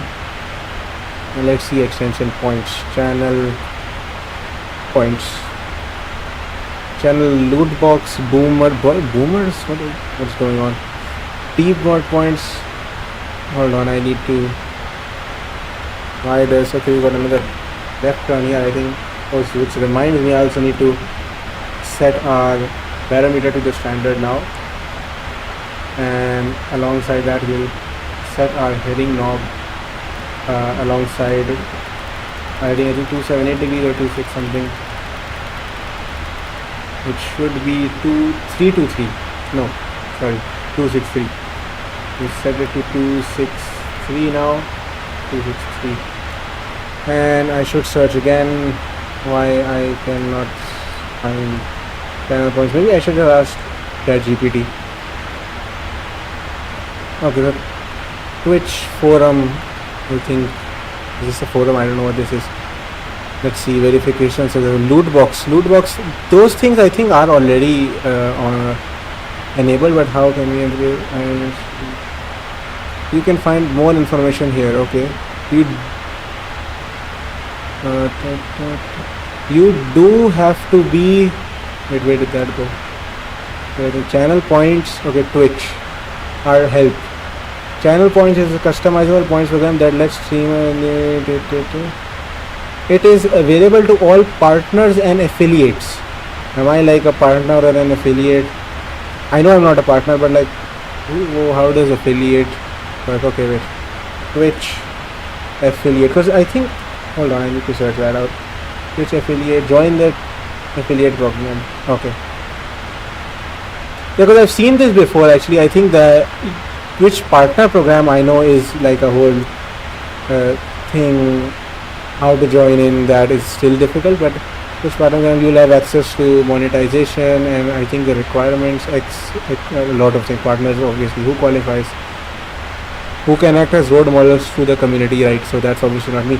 But affiliate, you need to reach 50 followers, which I have done, and to stream for 8 hours, which I can do. I believe it is within 30 days or something. The 8 hours thing, which I can obviously, I mean today we've got a stream that's going to go well over 4 hours. Yesterday we had 3+ hours. I might just hit it already, and then stream on 7 different days, which is then again not going to be difficult as well. And then this is the problem. Reach an average of 3 viewers. So once I do that, then I can add the points thing, right? So how do we get to 3 viewers? Because I'm at an average of 1 viewer right now. Maybe I should maybe doing these streams on weekends might be better, but then again I have to do it based on my own timing. I don't really get time generally, but we can. Yeah, I like how all the other things, stream for this many hours, all that stuff is all reasonable, but when it comes to this, that's when 500 minutes broadcast in last 7 days. Yeah, I think that's all reasonable. That's not a problem. But yeah, I think oh, we hit 2 viewers again. Let's go. I mean, technically you're hitting 1 unique viewer. I think yesterday's stats, let me check yesterday's stats. We were actually much cooler than we thought. Let me see. Analytics. Alright, you're almost an affiliate. It's actually giving me that as well. Hold on. Get 50 followers. I've done that. Stream 8 hours. I've done 3.2, which was yesterday. So that's stream 8 hours is pretty much, yes. So it's in 30 days it says. Okay, and stream on 7 different days. That's all good. Average of 3 viewers, I am at 2.26. So that build a community. Okay, these are quite a lot of achievements. It begins, all that stuff. Start your first stream, we did that. Explore your dashboard, update your stream title, update your category, I did that. Build your community, reach 50 followers, we did that. Get 5 people chatting at the same time, we somehow did that. I think that was a Turbo Flight Simulator thing. And then congrats, now you can grant VIP status to your viewers. Unlock 10 additional VIP. Okay, manage those. Oh yeah, I think I remember doing this, but adding a role became like such a big problem that I just kind of gave up.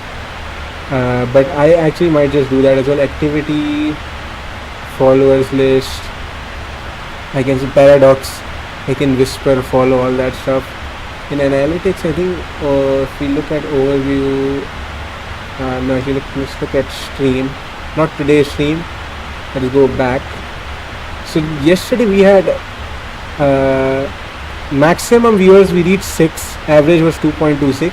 There were 18 total unique viewers, like because only some people joined and then somebody else joined. So total 36 we had live views, people clicking on it 36 times, and then 18 unique viewers, which is honestly pretty cool, I guess.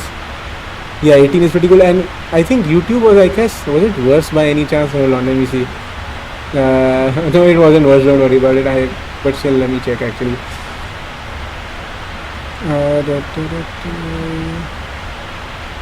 YouTube, one watching on YouTube. That's great. Let me see where is the channel dashboard, and let's go into the live stream analytics. We're close to 20,000 subscribers as well. I wonder when we can hit it within the next 2 weeks. That would be nice. But live stream, not the current one. The old on analytics. YouTube also has, I think it takes some time to actually give you all those details. But let's go into audience and let's go into engagement. I think yes, 3.5 watch hours, which is pretty cool. Peak viewership was 7 viewers, while the average was right around 2. Likes versus dislikes. Why do we have 50% likes and dislikes? Who I know you can't. Wait, hold on. Who's disliking? 50% means like, okay, how many? Okay, we have 1 like and 1 dislike. I mean, fair enough, honestly. But like, wait, hold on. We have only 1 like. That's not even, no, that's not logical. We had more likes, bro. I'm sure we had more likes. Hold on, I need to actually go view on YouTube. I know we had more on. Yeah, it says 12 likes over here. Why is YouTube Studio showing me as 1 like, 1 dislike? Fair enough, maybe we have that 1 dislike, but come on. We have 12 likes. Actually, the thing is, I have realized YouTube Studio takes a lot of time. Like, audience retention, it literally says not available for this video yet. Processing will take up to 2 days. All the audience information is also in waiting. All revenue information is like, it takes 2 days to. Oh wow, I made $0.01.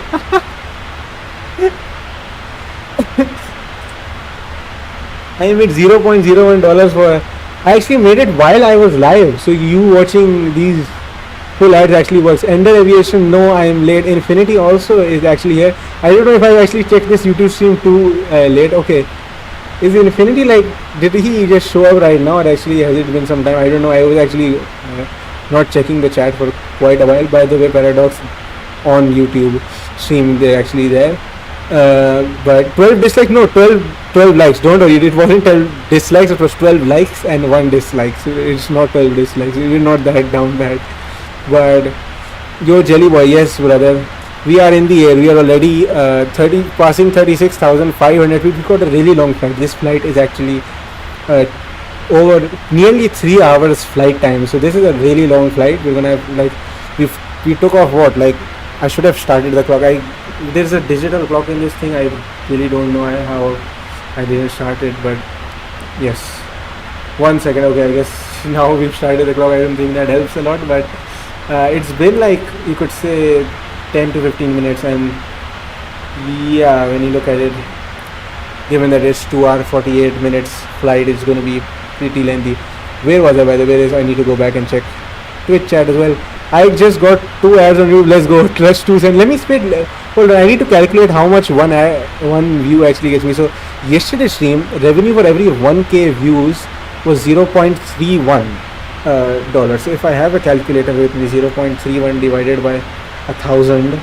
If we do that, 0.3. That's oh god. I'm not even going to calculate. Bro. That's going to be depressing. If every 1,000 views I made 31 cents, we're talking about 0.00031. I'm not even joking. That's a disgrace, bro. So I think that RPM for the yesterday's stream is actually much worse than normally. We got 3 concurrent viewers on. I guess that would be Ender and Paradox is also here. 38,000 feet. We already reached our cruising altitude now, and we're turning to waypoint Lakra. That's a great name. And we'll switch this as well to, I believe it's 209er should be our heading. Yep, 209er. We'll keep our heading now back. Yo Ender, you said you were downloading bro. Honestly, it's kind of, oh, we've got, oh, he actually found my flight. No way. That's actually really good. Yes, UAE 613, that is us. I've actually never used this. I use VATSIM radar and VATSpy, but I've actually not used this. But yeah, that's really cool. You actually found my flight. We are How much time does it say we've got? Like we've got, it says 9:09 Zulu ETA. Yeah, we've got a long time. Only 7% of the flight done. But yeah, welcome to the stream, by the way. I don't know. That's a map I'm developing. Oh, you're developing it. Oh wow. I did not. That's actually okay. I need to actually watch this and see how this actually is. You can see the departure airport, the ICO code and the IATA code. You can see for both airports. You can see it's 7% done. I can see the aircraft picture and the registration. You can even see the registration, the plane type, ETA, how much distance there is, the altitude. This is actually really cool. Let me see what else there is.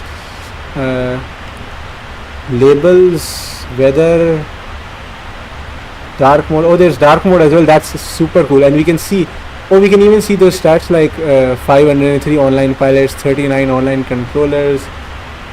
This is actually really cool. Let me see if I can. Oh wow! And if I just hover over an aircraft, I can also see all their stats like their call sign, aircraft type, departure, arrival, airport, and their altitude and speed. This is actually super cool, man. This is actually really cool. My projected route as well. Yeah, this is actually seriously cool. Dude, this is. I need to actually. Alright, let me. I'm going to send this to my friends who are also doing VATSIM, because this is actually. And you can. Oh wow! You can even see. Most popular airplane is the Boeing 777. Most popular airline. Okay, wow, this guy is actually cooking. No way. This is actually, yeah. You're still developing it, like it gets better than this. But damn. System status, all those things already. Patreon, timeline, all systems are operational. Yeah, it's really cool. Hold on, there's a Discord as well. Hold on, let me join that. Discord.com/invite. Dude, this is actually really cool. Hold on, maybe I could actually. I should do something like actually marketing this as well, because by the way, I think you really knew I have like close to 20,000 subscribers on YouTube. I have like absolutely nothing on Twitch. I rarely ever stream here, but hopefully maybe when you actually release it, I could also really talk about it on YouTube as well. Maybe you can get some viewers as well. To be fair, it's actually really cool. I think this really should go viral when you actually release it, because this is amazing, man. Super cool. Updates also pretty nicely as well. You can see all those details. I mean, really more than I could have even thought of details that I need. But yeah, super nice, man. And I can see my aircraft right over here. Yeah. It's on pre-alpha stage, so I need some people to use and tell me what's wrong. Right, all right. Yeah, I do VATSIM flying all the time. So yes, I am actually going to keep this browser opened with me. You know, next time I'm flying, I can also use this. And yes, whenever you need a shout out for that, I can do that. So usually I don't do VATSIM streams on YouTube as well, so I'm not sure my viewership base is to align with that, but who knows. I'm going to be streaming a lot on YouTube in the coming days as well. This stream is live on both Twitch and YouTube at the same time. But damn, this is actually really cool. I know I said this like 100 times, but it actually is. How long have you been working on this, by the way? And is it just you or like a whole team that's actually working on this? Just damn. 1 week? Oh, you made this in 1 week. Oh my god. That's crazy, man. This actually...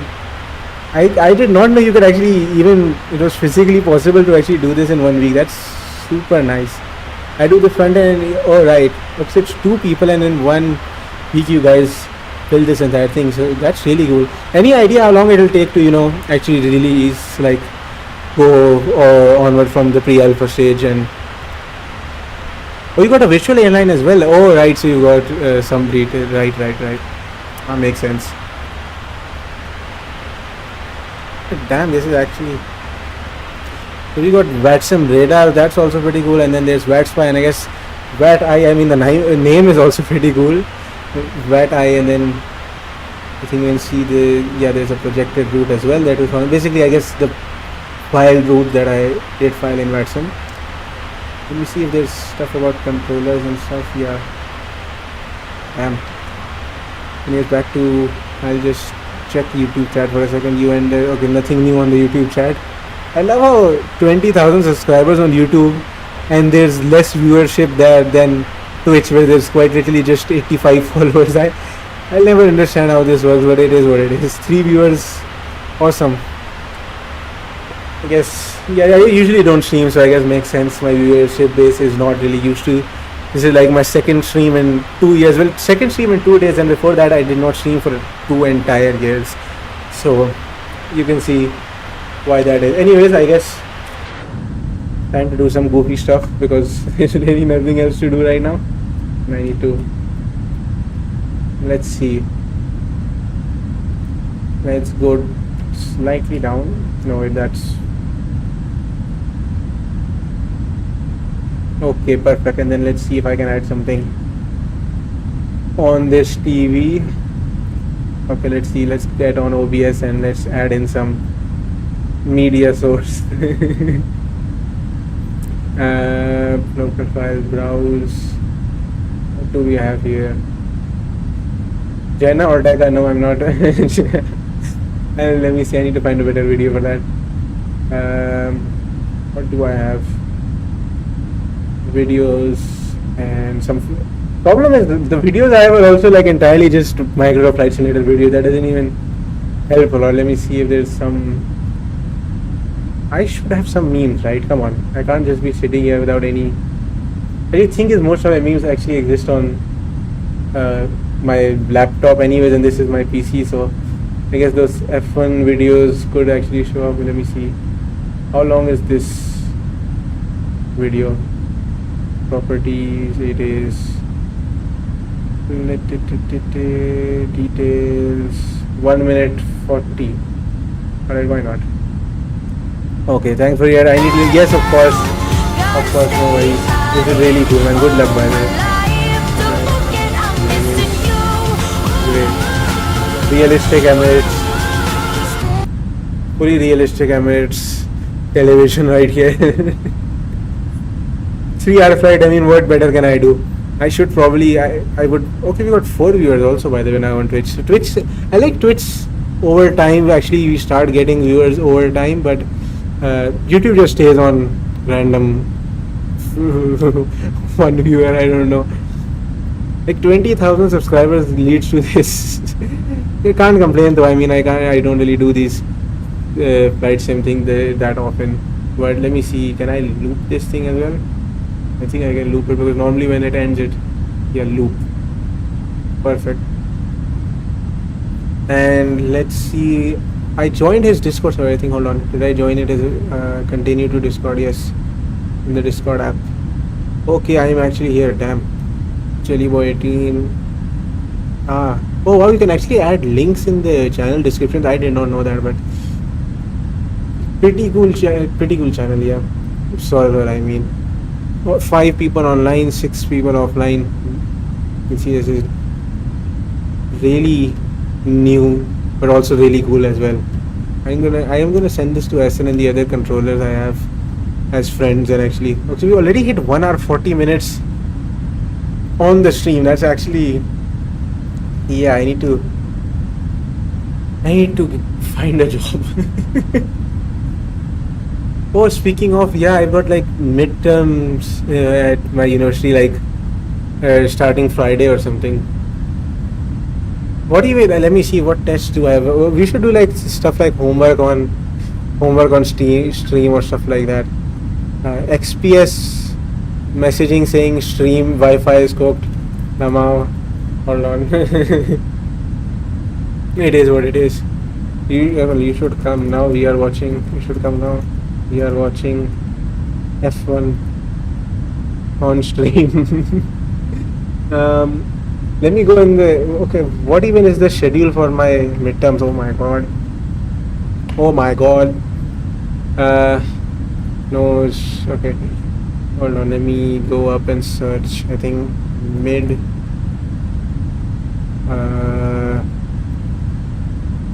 Schedule. Where even? Mid schedule. Where is it, bro? Okay, is this okay? So Friday, programming fundamentals and functional English. God damn! And then Monday, calculus and Pakistan studies, and then Tuesday is physics. Wednesday would be a break. Thursday is like one day, and then Friday, honestly, I would not care what's happening on Friday. I've got much cooler things happening on Friday, anyways. Anyways, back to 2 viewers on Twitch and 0 viewers on YouTube. This is a historic. Bro, I would have come regardless. Yeah. Yeah, we are in cruise 3 hour flight. I'm just messaging XPS. Anyways, I think too much F1. Hold on, remove this and see what's happening. Is everything up ahead good? We've turned to heading 211. Why is it like, is it just me or is this thing crooked? Hold on, you'll get me, like, doesn't this look like it's kind of not centered? I think that might, is it because we're okay, yeah, that's primarily because of a 37 knot crosswind. I like how I can fly the entire Boeing 777 or do all the pre-flights, understand all the charts, when it comes to basics of air. We've got air hitting us from the side, so we have to slightly turn to the right to counter that to maintain our course. And I'm just like, huh? How did that happen? We are setting heading now to 211. YT waves. Which also realize. When you take thumbnail, try use better graphic setting. Oh yeah, good. Okay, I did. Okay, the channel. We have to. Okay, wait. You know those YouTube shorts where there's like Subway Surfers on the bottom of the screen? We have to do it here to keep viewer attention, or the card going down the line. Yeah. Then again, this is something that's actually real. But as I've talked about the fact that generally, because VATSIM flying, I try to keep professional and I don't like to add all those chat and all that stuff. This stream is not really meant to have a lot of viewer attention in the first place. As I've said, like, this is just, I'm doing this because I enjoy doing it. And like, if we don't get any viewer, even if it's 0 viewers on both platforms, it's fine. I don't really, it doesn't, if this was like a turboprop flight simulator stream and then we had 0 viewers, yes, then I would have a problem, and then that would be a problem. But obviously, if it's VATSIM, Microsoft Flight Simulator, not a real problem. I'm just fine with that. It's no big worries. Kind of, to be fair, the entire point of these streams is just, if you do these streams often, then who knows, like the same thing kind of happened with my entire YouTube channel, because I just kind of really didn't care about views and stuff at the start. I was just like, it is what it is. And I, over time, like, it took like 1 or 2 years for it, for some videos to actually blow up and then get views. So obviously, from day one, you're actually focusing on getting the views, getting the money. You're going to be, it's going to be a bit difficult to go through watching 0 viewers, 2 viewers, because this is nothing in terms of money. We just, as I just said, 31 cents I got per 1,000 views. That's why I only got 1 cent, but 1 view is getting me like $0.00031 dollar or something.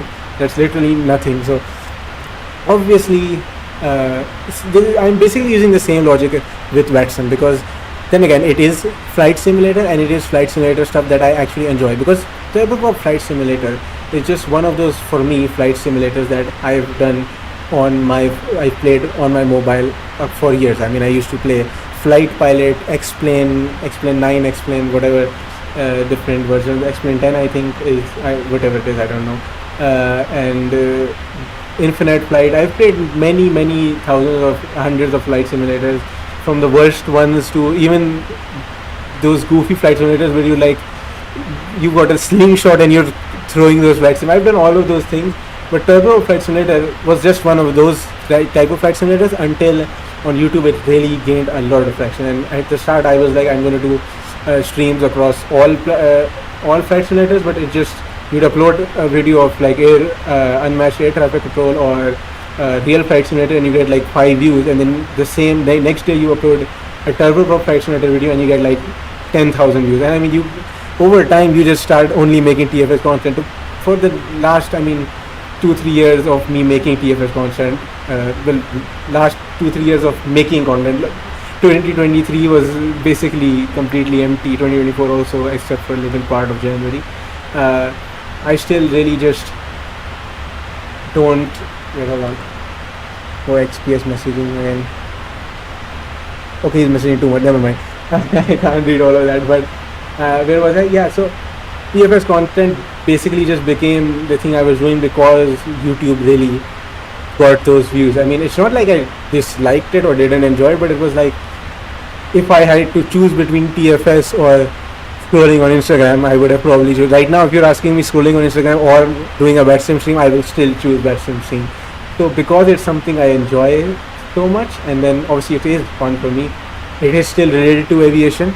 You grew up, but your viewers still want. I don't think I grew up. I did not grow up. I am still that idiot. It's just that I didn't grow up in age. I did grow out of that game because I mean then again it is just a mobile flight simulator with how much can you possibly do with it? I did a lot of challenges. I did crazy stuff.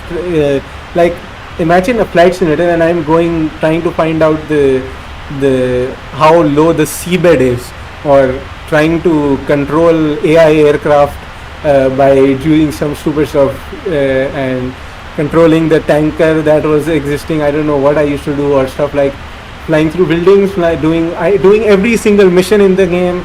I did a literal, during COVID, I did a TFS speed run, which was mission 1 to mission, I don't know how many, 30, 40 missions there are, all of them, and I did them in like 4 hours. And then even during the pandemic, I also did that, what was it, the longest stream.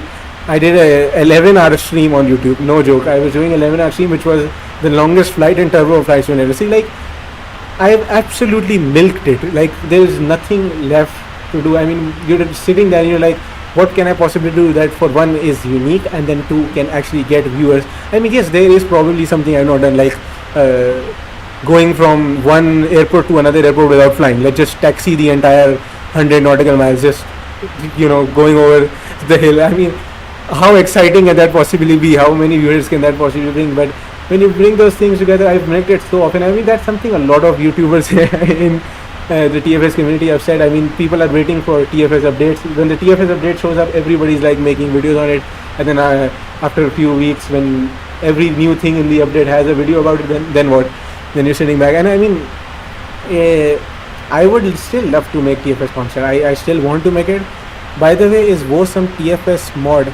No, WoW was originally just a TFS YouTuber, a small TFS YouTuber, who was also the guy who made my Discord server. And then he did actually, yeah, WoW did create a TFS mod. I don't know if he created more TFS mods. I think he only created the TFS multiplayer mod, which only existed for like 2 days, and then it no longer exists right now.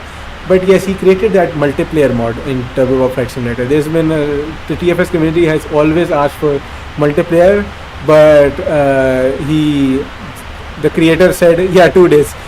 It had something to do with like I don't know, server issues. I don't know exactly, but yeah, it didn't really go on for that long. But it is what it is. I mean, I never even logged on by the time. I was just chilling, and I got to know multiplayer exists, and by that time it had already gone off. In relation to TFS and stuff, I am quite literally living under a rock. I do not know what's going on. Yes, like right turn, I think to. Oh my god, bro, this waypoint. I cannot be asked, bro. Even the waypoint is. That second waypoint we have right now, which is going to be the next waypoint right now, just we're going to switch to that waypoint. Yes, Padlo. Thank you. And that's in 95 nautical miles. And also for 95 nautical miles, I'll just have to keep on being like, next waypoint is Padlo. Come on, man, I'm trying to. Actually, this is a waypoint that you see very often. So whenever I'm flying to and from Islamabad, SN used to be messing with me as well. We'll like go direct Padlo. I should do that. I mean, why not? Mid-stream doing homework. Not a bad idea. Are there any other goofy waypoints? Let me see. Abdul would have been nice, but okay. Who said, I mean, these last waypoints are just basically, I think until PG, oh no, wait, impaired. Where is impaired? Impaired is over here. And then I don't. Wusset is, I think, much closer, isn't it? I'm not sure. I guess not. Also, why is this aircraft so light? 140 knots already. Our landing speed is going to be low as hell. I mean, Did we forget to board the passenger or something? Because literally we had a V2 speed of 157 knots, which was lower than yesterday's flight. Even though we brought much more fuel than yesterday's flight, because obviously this is a 3-hour flight instead of 1 hour 30-minute flight. We got much more fuel. Why is the aircraft behaving as a much lighter aircraft, and we got almost double the weight of fuel on board? Like passengers, yes, we took less passengers. We had 370 passengers yesterday, only 258 or something passengers today. But that does not mean the aircraft becomes lighter than yesterday's aircraft. Yesterday was insanely.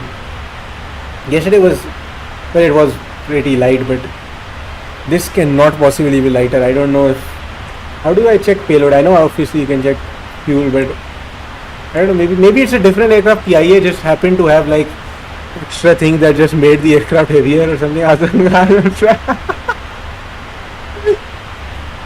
Yeah, something like that. Azam Khan or something that was on the plane with us that actually ended up making it much more heavier. Even though still, I mean, generally even flying it doesn't get this heavy, but who knows? Maybe I'll go back, check the YouTube live stream. Absolutely, average view duration on the YouTube live stream is 39 seconds.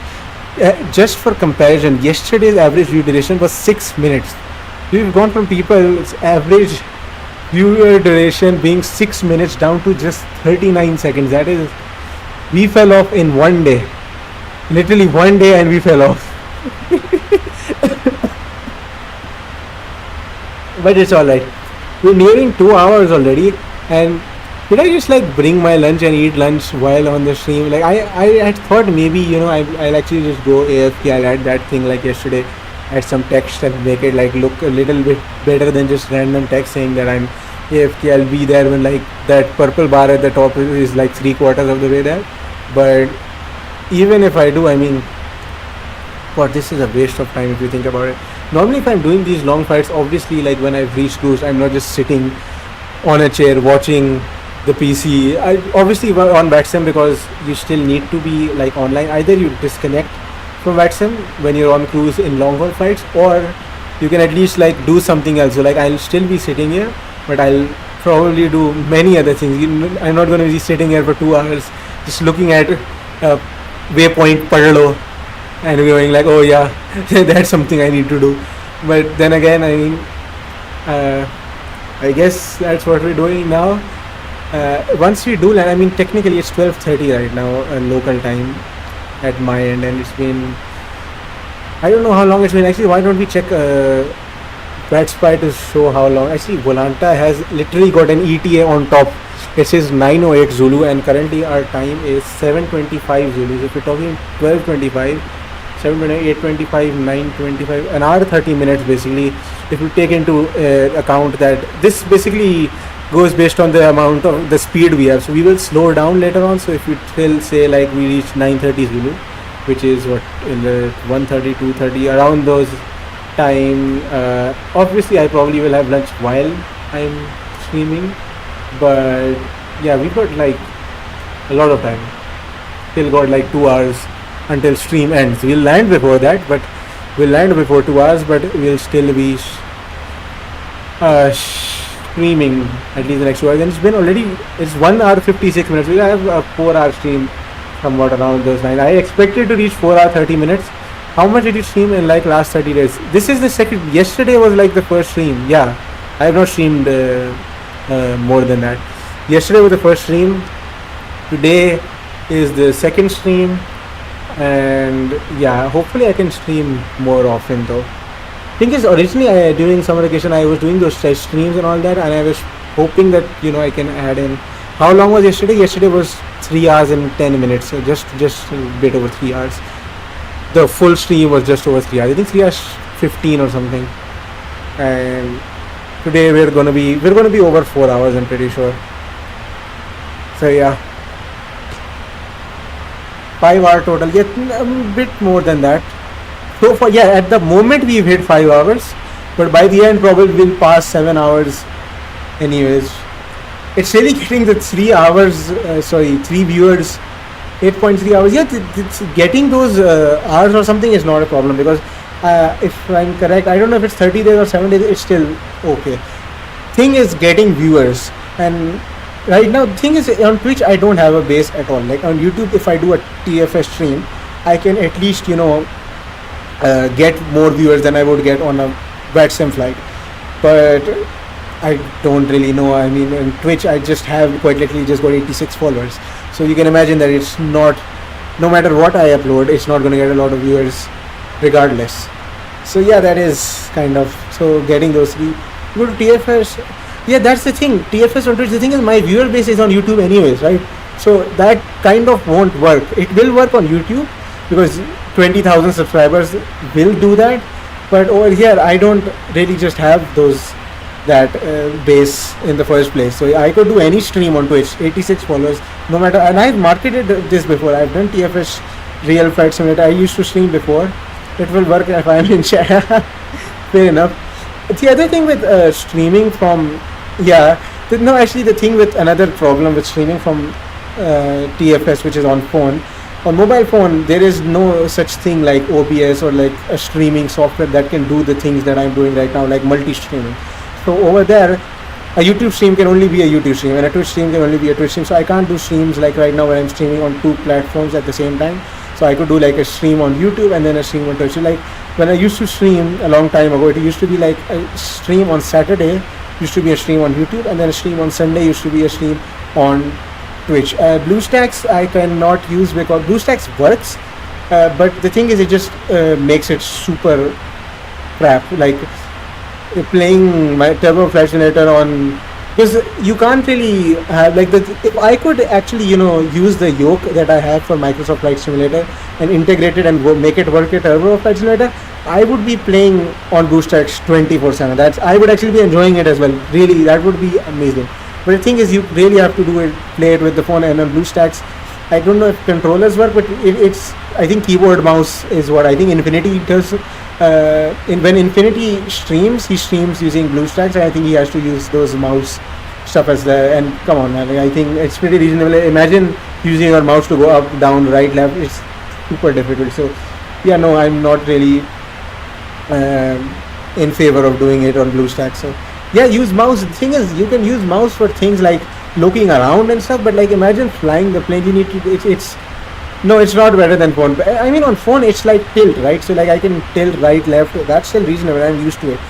This mouse is like absolute hell. Like imagine when you're coming into land and you need to actually control not only just the up down thing. Like if you want to control the throttle, instead of having fingers, one finger can control the throttle, one can control the brakes, and then you can tilt to control it. You've got the mouse that you have to do all those things at the same time. So when you're at basically landing and you need to pitch it up slightly so you don't ram into the runway, really, you have that slight flare you need to do.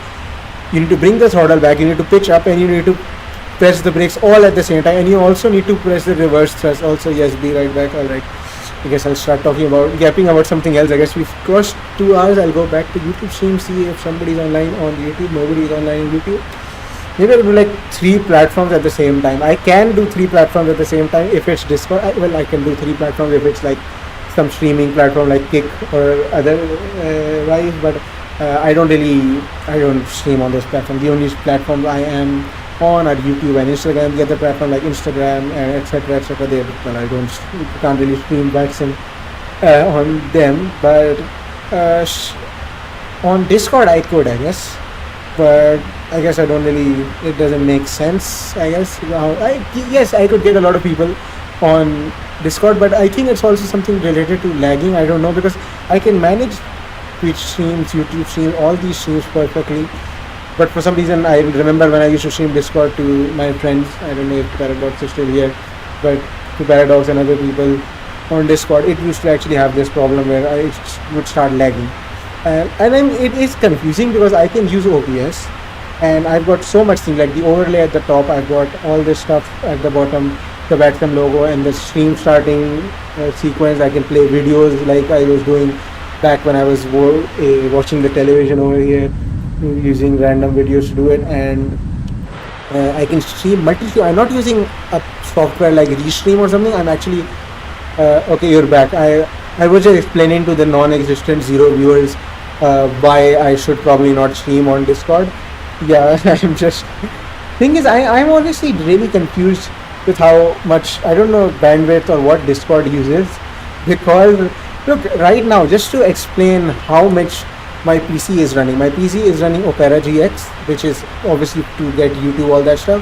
It's running Discord, it's running Volanta, it's running vPilot for VATSIM, it's running OBS, and on OBS, I've got, not to mention, it's running Microsoft Flight Simulator, which is extremely GPU intensive. It takes up a lot of CPU usage, a lot of memory, and OBS is using, I've got all of these things, like I can bring up all these charts, I can play those videos, I can do all of those things. I've got the Volanta overlay, I've got the VATSIM logo, and on top of that, I'm streaming to 2 platforms. So usually what people do is stream through like a third party, like Restream. Basically, you stream to a particular that third party thing like Restream, and it further goes to all other platforms that you want to stream on. What I'm doing is instead using an integration on OBS and streaming on 2 platforms from my own PC, which requires double the CPU usage, double the RAM usage, and double the internet usage as well. Even despite all of that, we've had no lag whatsoever.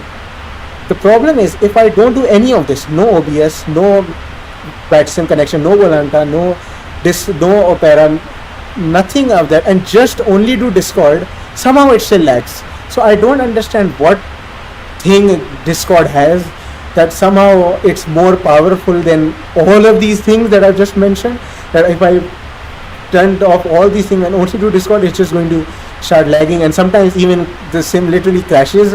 I don't know what Discord is not optimized. Yeah, something like, even if it's not optimized, how bad can it possibly be if a PC can manage all of these things? I'm talking about a million things. OBS is taking up so much. We're talking so much on MSFS, all the VATSIM connections, all the Opera GX takes up a lot, all of that stuff. And I'm talking, remove all of them and just add Discord and it starts lagging. This does not lag right now. So I don't know how bad, how unoptimized you have to possibly be to somehow make it lag even like this. But even if it was honestly possible, I would love to like do a stream across 3 platforms. So we'd have stream on YouTube, Twitch, and Discord, and that would go. Then again, because VATSIM stream, I don't care about the viewership. If people like you, instead of watching on Twitch, come on Discord, it's not a problem for me. But I guess it is what it is.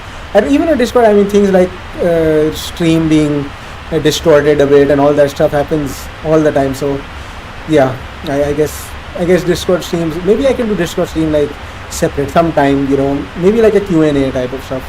Sometimes you could do a Discord. That reminds me, Discord Nitro. How do I get that thing?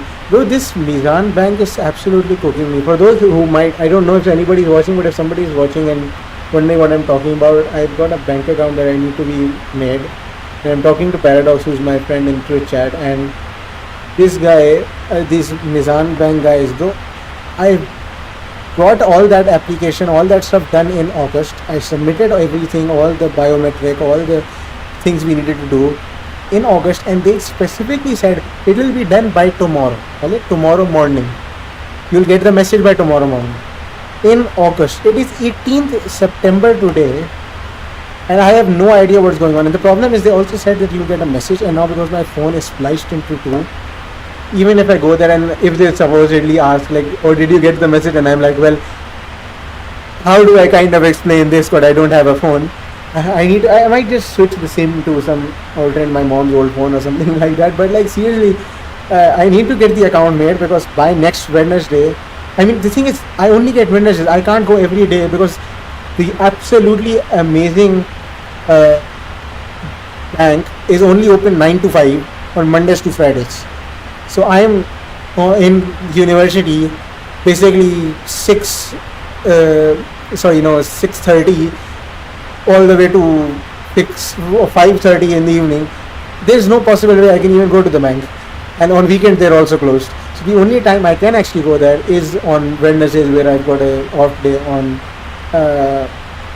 from university. So the plan most likely is, if I get like a break on today, hopefully I can go there, I can get that thing done. If I can't get that thing done, we are cooked, because I really have only one more Wednesday before I have to go. So I'll be kind of cooked, but hopefully they'll be fine. I don't know why I don't know what's taking them so long. And I mean, to be fair, I only cooked my phone like 2 days ago, so it's not like you can, like they sent it. If they just sent it yesterday, then I can't help it, man. That's just the unluckiest thing that could probably happen to me. And even if they do, I mean, I will probably just change the SIM, use the same SIM on another phone or some goofy stuff like that. Also, I'm kind of surprised how we've managed to keep literally no viewers except for Paradox for such an extended period of time. Like nobody on Twitch. Fair enough, Twitch. Can't you call them? Yes. So here's the thing. I need a phone for that. Okay. Calling them has kind of the similar issue with actually going there, but because I kind of don't want to call in university all that because it's just a bit of a mess, because they're not going to be like, oh, you're this guy, okay, yeah, we'll look into it. They're going to be like, oh, what's your name, what's your number, what's this, all they're going to, I mean, then again, Pakistani banks, they're going to make it a whole problem. They're going to be like, oh, we have no idea. They're going to make some stupid stuff happen. So it's better to actually be there anyways. And obviously because of the fact that timings are then again when I'm in university anyways, if I was at home that would still make sense. I can call, I can actually discuss. In uni I don't have that flexibility. But yeah, hopefully today, I mean after I land, and they close at 5 o'clock. So yes, I need to kind of, you could say, hurry. I mean, let's speed this plane up.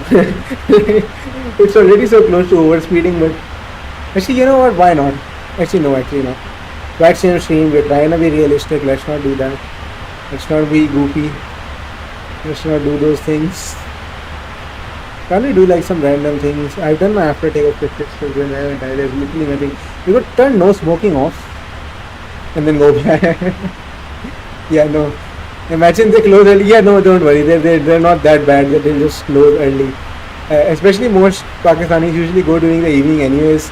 Like after nobody is going like at 10 a.m. like except for a couple people. It's really more traffic during evening anyway. So what was our estimate? What is the ETA again? 907 Zulu. So 907 is 10, 11, 12, 1, 2, 2. No, wait, it's 2. 11, 12, 1, 9, 10, 11, 12, 1, 2. I've forgotten how numbers work. When do you expect to end stream? Look, if we're landing at 2:15, 2:20, 2:30, and then we taxi all the way. I mean, I in my mind set 3 as the ending time. 3 as the ending time. I had expected 4 hours 30 minutes, but I think we'll manage before that. Hopefully, if I can finish my lunch while I'm streaming, so after that I have to do anything and I can just go. So I don't have like a car at home to actually do that. I should ask my mom if she's actually coming back, or I'll have to walk all the way to the bank. Walking all the way to the bank is like a full 15-minute walk. So yeah, enough time. Yeah, there is enough time. Don't worry. I calculated it. The problem is not just enough time to go to the bank, but it's also going to the bank and then actually they get the account, or maybe the same thing happens. They're like, okay, now we'll do it, and then tomorrow I'm just sitting there. I'm like, God, no message. What do I do now? And next Wednesday is the day I need to go to get. Next Wednesday I have to do a lot of things. Like if I'm correct, because okay, let me see. Is there anybody else watching? One concurrent viewer on YouTube. Awesome. But next Wednesday I've got to do like a million things. First of all, we've got to go get the television. Yes, by the way, TV is also cooked. All electronic devices are just getting out. So we need to go get the TV fixed. Then we need to go to the exchange rate office and actually convert some money because I need some money in US dollars. Then I have to go and, first of all, actually get money because you don't really have that much amount of money lying around, and you get some money for exchanging, and then a lot more money to buy the camera that I need, and I need it before Friday. And obviously Thursday and Friday full days I'm going to be at university, so I can't physically, it's literally not possible to get it on Thursday or Friday, and then I'm broke. Meaning I need to get the money and I need to get the camera on Wednesday as well. And these are 3 different places.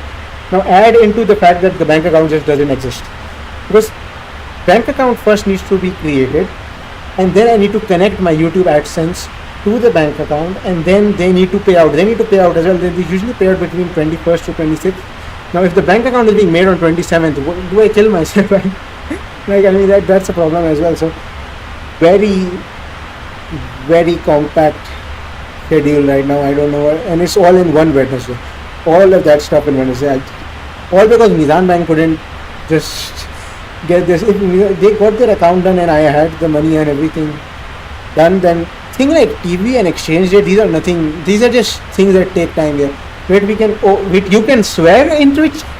Wait, hold on, hold on. I forget channel points. You need to set. Oh, you can. Okay, then it's fine. We can't do all that. Welcome to mod view. Okay, what can I do to this guy? Okay, ooh, I can. Okay. Wait, no. Wrong message to pin. Hold on. Wait, I didn't even pin that. Hold on. Unpin this message. Hold on. This message. Yes. Unpin after customize time. Oh, damn. No. Manually unpinned. Yeah, I don't really care. This can stay up there. And what else do we have? Account created 20th January 2021. My guy, what?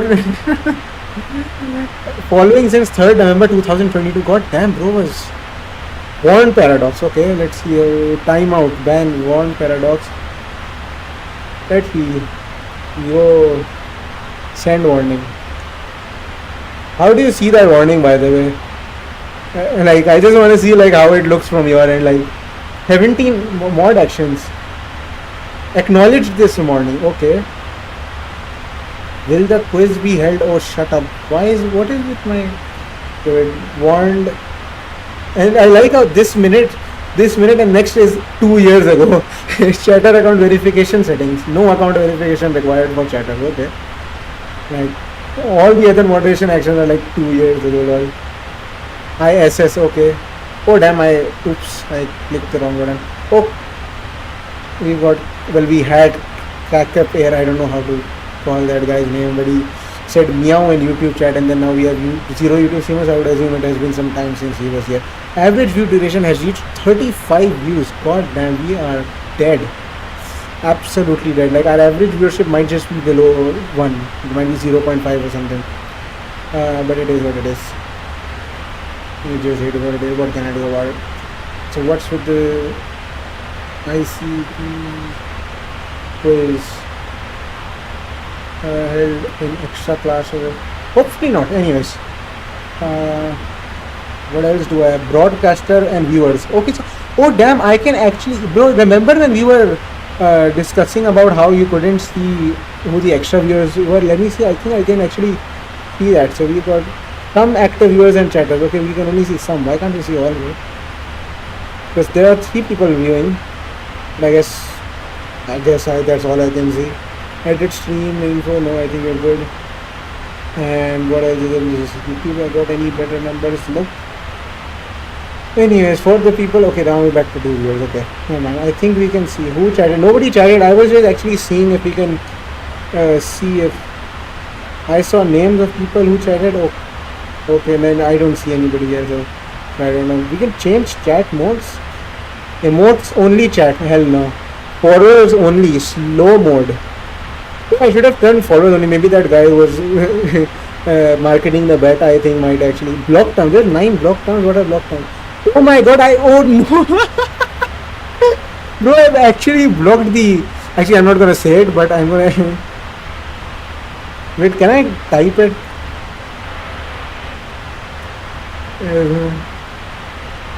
2 years ago, even. I've not blocked some swear words, but I've blocked that. How the heck? Okay, I'm not saying it on stream. Let me see if I can say it. Okay. Oh. Can you say it? No, I'm not. Absolutely not. We are not doing that at all. Let me see what else do I have. More. No, it's shield mode. The chat will be cleared and settings. No, no, we are not. I am not saying it. Absolutely not. That is not happening. What else do we have? Block term. We have only 9 block term. This is okay. The N word is blocked at least, thankfully. And what else do we have? Permitted terms. I don't really know anything about that. My stream quality is excellent on Twitch. It says excellent, but on YouTube it says it's good connection. It's not excellent. YouTube also has an excellent setting, so it's saying good. So YouTube, for whatever reason, despite being both of these things working from the same thing, from the same OBS export, it's for some reason YouTube does not get that as well or whatever. I don't know, maybe YouTube just requires more bandwidth or something. But I mean, it is still reasonable. I mean, it's still working, and I think you can still get 1080p. Yeah, 1080p HD exists over there as well, so it's fine. I test your swerve filters. Yeah, I only added 9 words, so I don't think there's a lot to test. You did say you couldn't use the effort, so I guess it does work. So it's I think it's cool. I don't think I even. Oh, yeah, I don't think that word is added. Wait, is it added? No, it's not. It is not added. Yes, you can. Okay, wait, hold on. Let me add this. Okay, try to say it now, whether.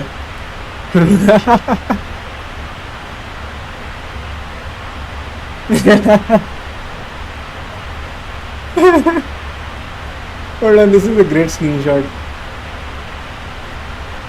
I'm gonna send this in Discord. Jelly. No, wait, WhatsApp. WhatsApp is better. Yes, bro, 10 words only, okay? I have not.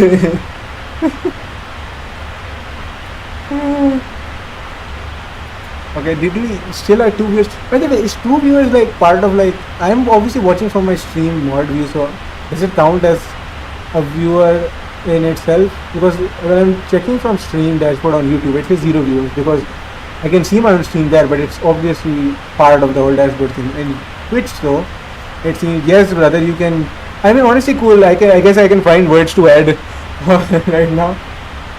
But actually, to be fair, that's not a problem. I can just add the words I have on Discord because Discord has a million. Actually, why not do that right now? I can open on my PC and actually see it from there. We can clip.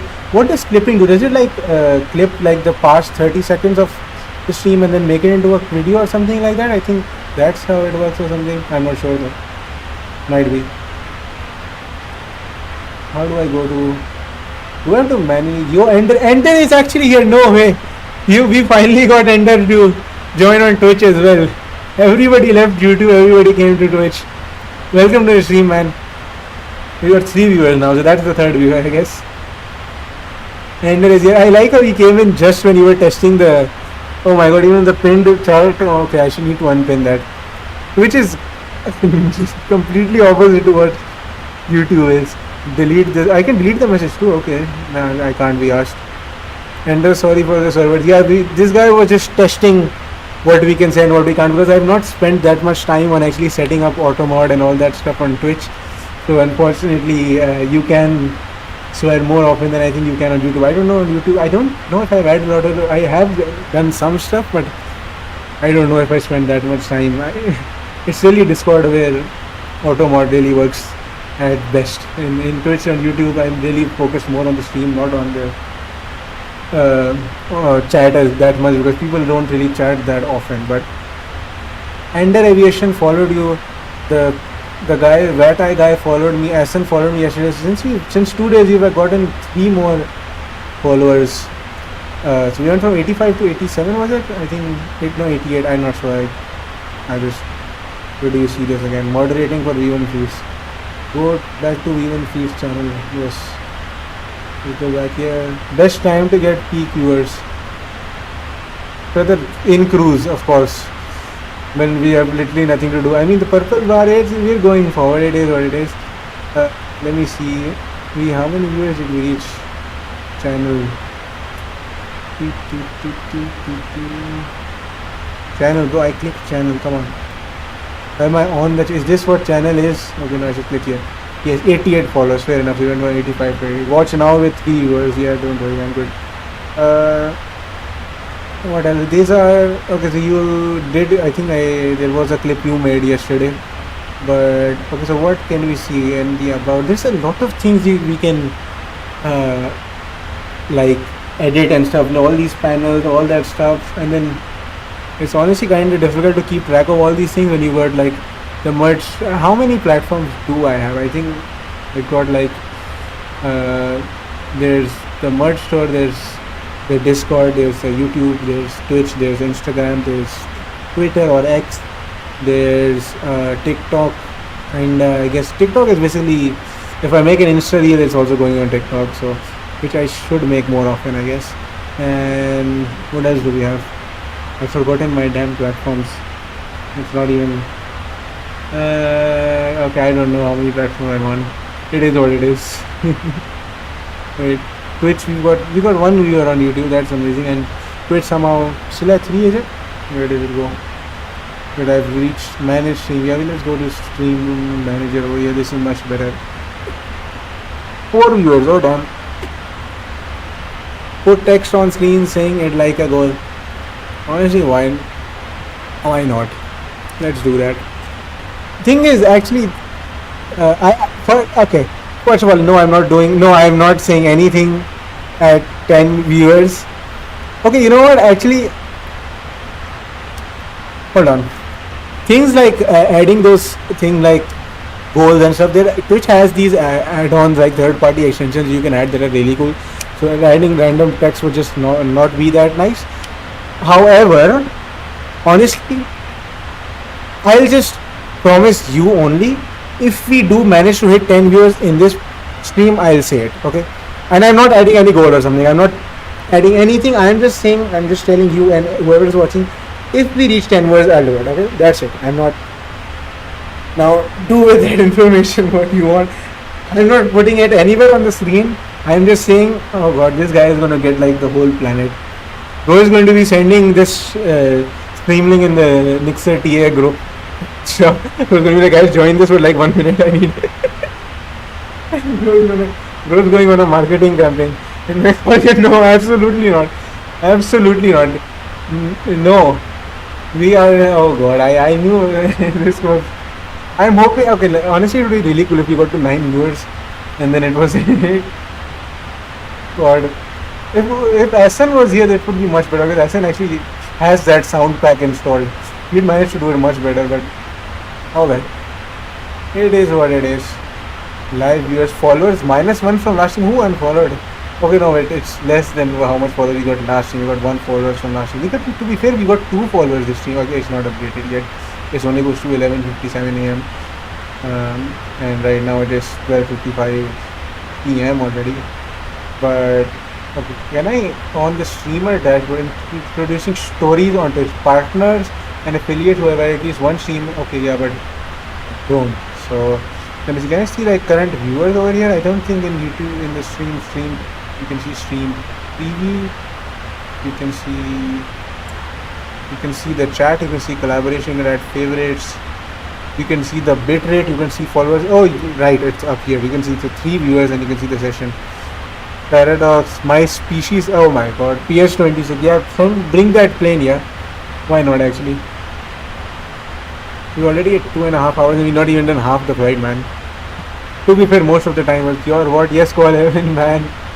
Look, we're only at 3 viewers. It's not a lot. We're good.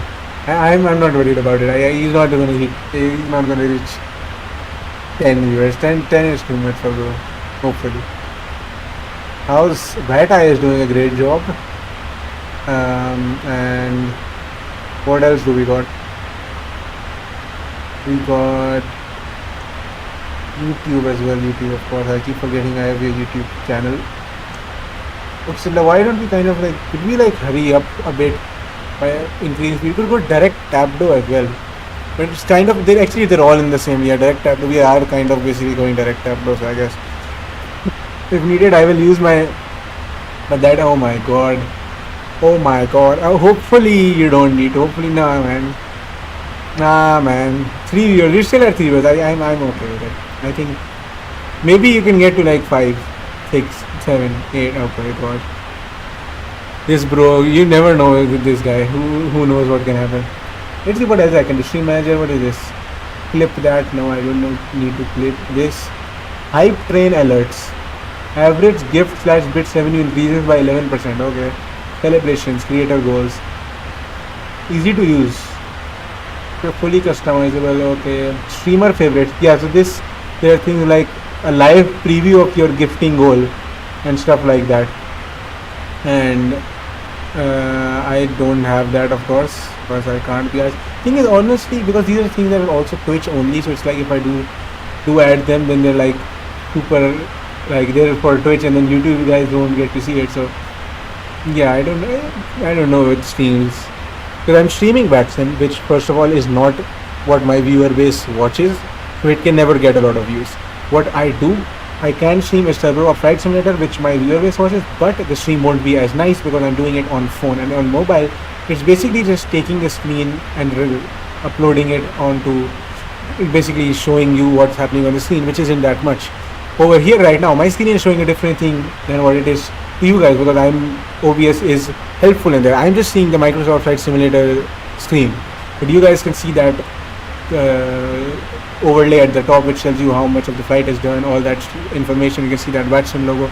I can add that stream starting sequence, so it's like the best, and I can multi-stream. So the best streams happen in terms of content, in terms of quality, can happen with Microsoft Flight Simulator or PC stuff, which won't get a lot of views, and the stuff that will get a lot of views just simply isn't that.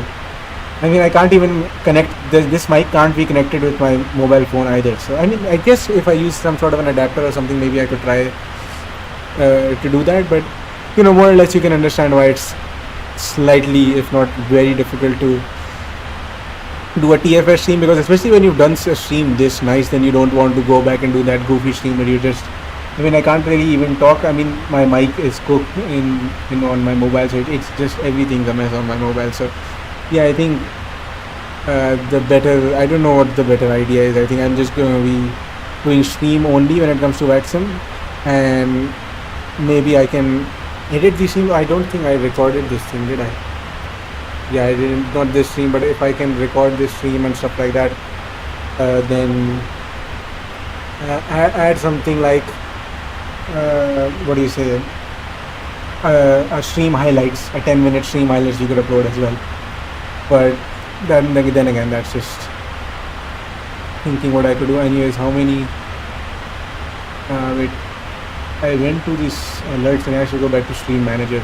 We're down to 2 viewers. Yeah, you're cooked, bro. You're cooked. I mean, I'm cooked as well because I've only got 2 viewers, but you know, who knows. I mean, you know, if the positive with, if we do manage to get 10 viewers, is that it will increase our average by a lot. Even if it's just for like a minute, it will increase my average by a lot, and who knows, maybe we can get to 3 viewers. So I don't know, one other thing by the way, if getting to affiliate means you also have to maintain that. So if I don't stream for a long period of time, or for example, if I just you know, over time my average falls below 3, does that mean I'm going to lose my affiliate status or stuff like that? I'm looking on the, oh dear, oh thank god, okay, good. And there is also, yeah, 3 viewers enters back as well. You got some time, I think. How much time do you have? I think the ETA for a long time. I mean, why would our ETA change? Yeah, would like an hour 15 minutes until landing, or hour 30 minutes until landing. So as you can imagine, we've got time, a lot of time. Fortunately, you can't open the window mid-flight. We can just play with this pen we got. But it is what it is. No raids, I guess. Honestly, I know this guy, he streams VATSIM flights as well. Who knows, maybe I could find, you know, stream with him, maybe do a collaboration. It's going to happen like in a few weeks, if anything's happening. Right now, obviously tomorrow there's not going to be any stream, and I'm pretty sure there's not going to be any stream on Friday. If I manage, maybe at night time, but then again, most probably not. Saturday, Sundays, even if it happens, maximum 1 stream happens, that's it. And if it happens, and then the next week most likely no streams, and the week after that 100% there will be no streams, and then the week after that I could actually get onto a schedule where I'm doing streams at my local time, night time. You'll have 1K, 1D, yes, hopefully yes. Thing is about these VATSIM streams, I understand that my viewer base isn't entirely on top of Flight Simulator content, and on top of that, I've also not been active a lot, so the entire viewer base is simply not there. A lot of people are no longer watching and then have forgotten about me. Those who still remember me are here for TFS content. VATSIM content is not something I expected to get any views. I'm not. If I'm getting 0 viewers, I'm not surprised about it. I'm not sad about it because this is something I really just enjoy doing. I'm not doing it for views or anything. If these streams were just not even monetized or anything like that, I wouldn't really care. My stream flows. I don't know if this is. Well, I've got my stream manager switch turned on right now. It shows that I've got excellent connection and my bit rate, all of that seems to be perfect. So I don't know if that might be on your end or on my end. Both YouTube and Twitch are giving me good connection. So I'm not sure if this has something to do with stream. On my end, I'm on my laptop and I also check. I mean, if the stream shows, why am I talking? Joe probably can't hear me. I don't know. Hold on, I'll type in chat. Stream manager.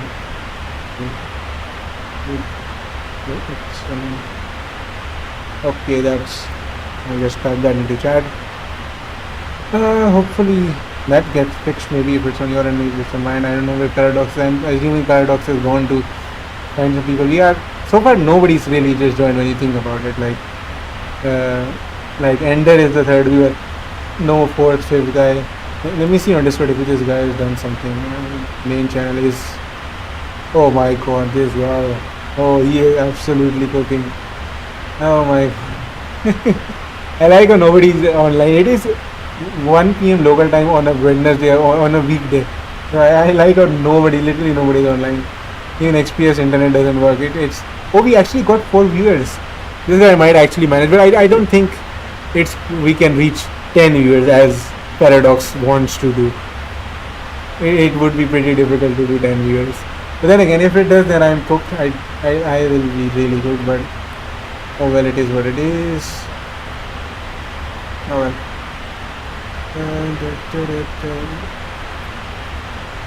3 viewers now, Lord. On YouTube, it's an amazing 0 viewers. Average view duration now 35 seconds compared to yesterday's 6 minutes. Pretty low, but I guess it is what it is. Man, I've talked so much. I need to add like an AFK thing and be like, I'll be back after. Automod. Oh, Lama, Automod actually held a message. Then I'll allow it. It's not really that bad. Yep, 5 minutes time. You want me to what? 0 on YouTube? Yeah, YouTube is cooked. I know. YouTube is cooked. Twitch has got 3 viewers. YouTube has got literally 0 for a long period of time, by the way. Yeah, okay. So what's he gonna do?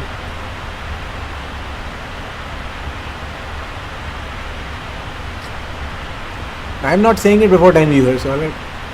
In other words, I'm not saying it. We're not hitting 10 viewers. Bro's gonna send a big message of yap. Okay, so let's see. Let me see if Dubai, by any chance, some tower of Dubai came online or anything like that. Let me see. Nope, nobody's on it. It is silent as hell. Dubai is very silent. We've got. I am where my UAE 613 has got some time. Yeah, we've got some time. What's he saying? Okay, so what, brother?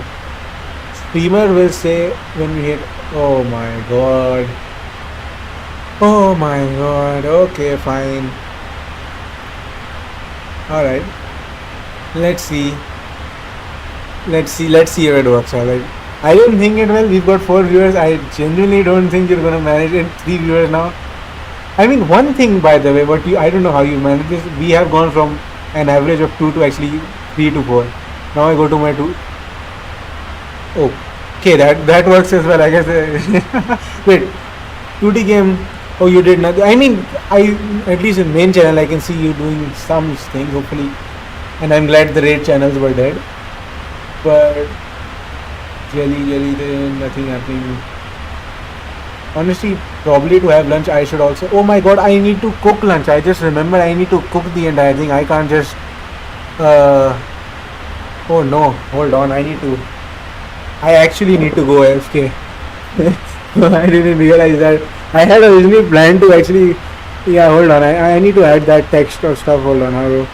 I didn't create anything. Can I add something else to? Image, media source, scene, window capture. No, I think I'll just add text. And what do we add in text?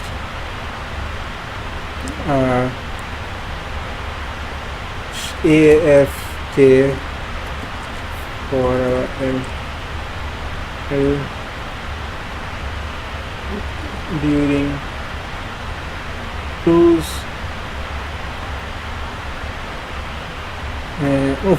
Imagine we 10 viewers while I'm AFK. that would not, I would not like that. While during cruise. Good. Is this too large or something? Hold on. If I add this, nope. AFK for a while. Good. I can add a little bit more. Back. 3 viewers still somehow. Be back in a few minutes. And don't worry, I'm not leaving my VATSIM connection unattended. We'll be back in a few minutes.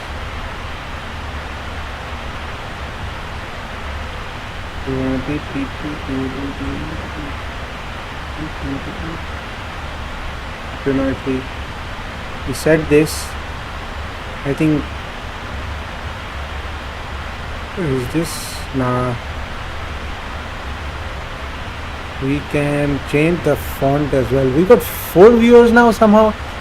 We had like 2 on Twitch. Like we had 1 viewer doing our entire takeoff, pre-flight, all that stuff. And now we're in cruise. We got nothing to do. And I will go AFK in a bit. Hold on. I'm trying to see. Are there some cool? Yeah, this is reasonable. Text is good. We can have a gradient as well. Hell nah, bro. Afra the goat is gonna come for real. Be for real though. Because then, hold on, we need to go away.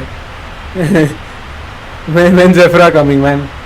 We need Afra in chat. Afra wanted to do like VATSIM flying as well.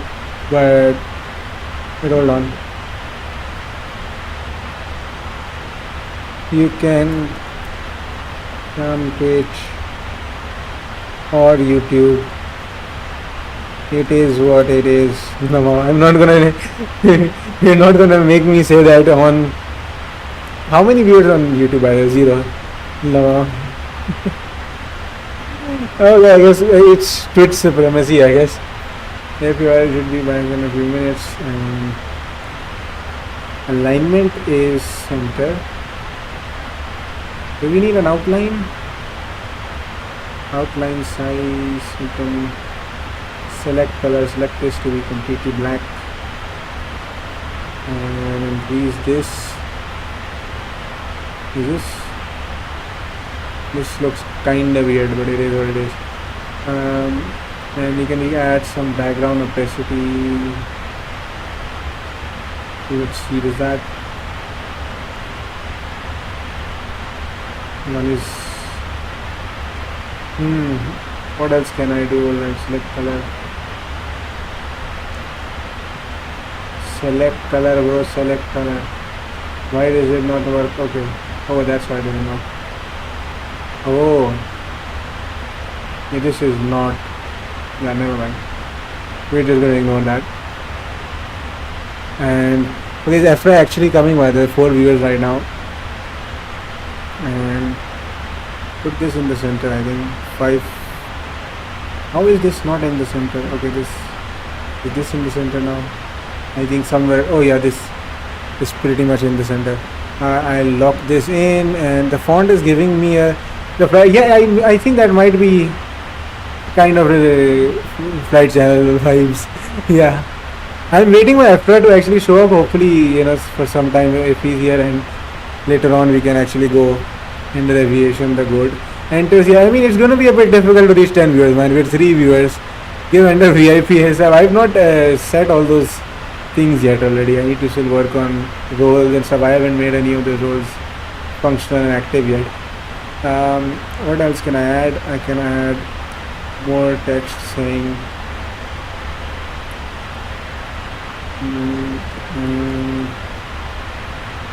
I should probably not land on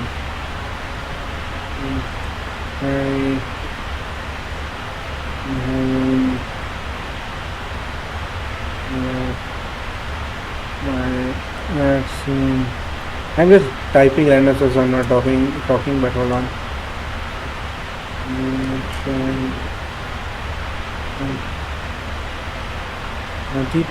Yeah, I don't know if we're gonna come right now. No, my cooking will take some time. I mean, it is what it is. I mean, the purple part is already. Probably burger. We have 2 burger buns, and then I mean, I guess you don't cook burger with like the patty, the meat patty, all that stuff, and then add some, basic stuff. Okay, and then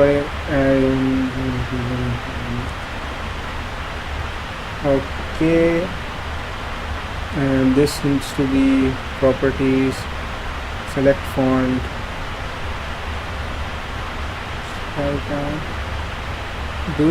I can do italic as well. Yeah, italic, this, and then lower. Okay, no, that I should not strike out. Okay, and then we're gonna really put it down here. I think if we, yeah, this seems pretty reasonable, I think. Okay, dubs, yes, 3 viewers, 2 hour 44 minutes. We should be back really soon. 10 viewers on 10 current, 10 viewers, or like 10 viewers, no, 10. Yes. On YouTube we've got 0. I like how, okay, this 3 and 4 viewers is actually still good, actually much better than I expected it to be. So win is a win. And 10 viewers. Yo, Afra.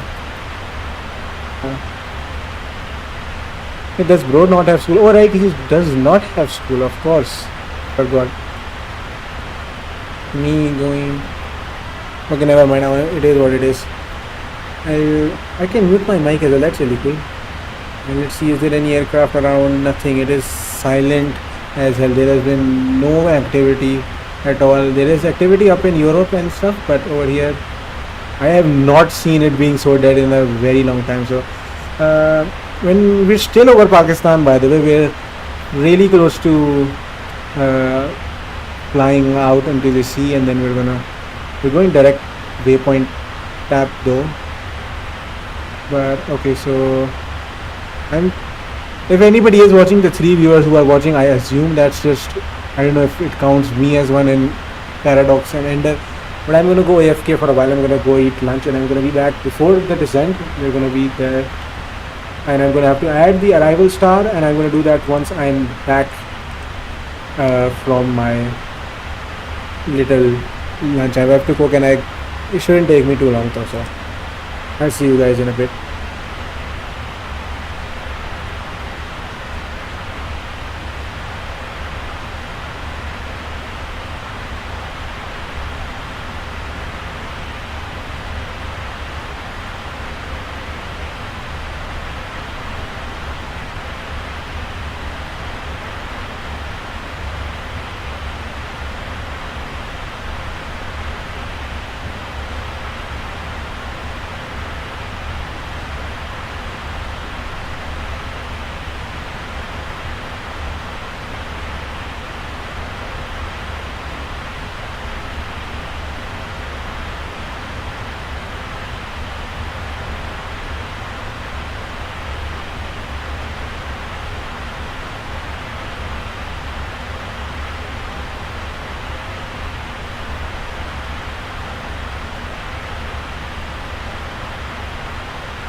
Ooh, I'm back.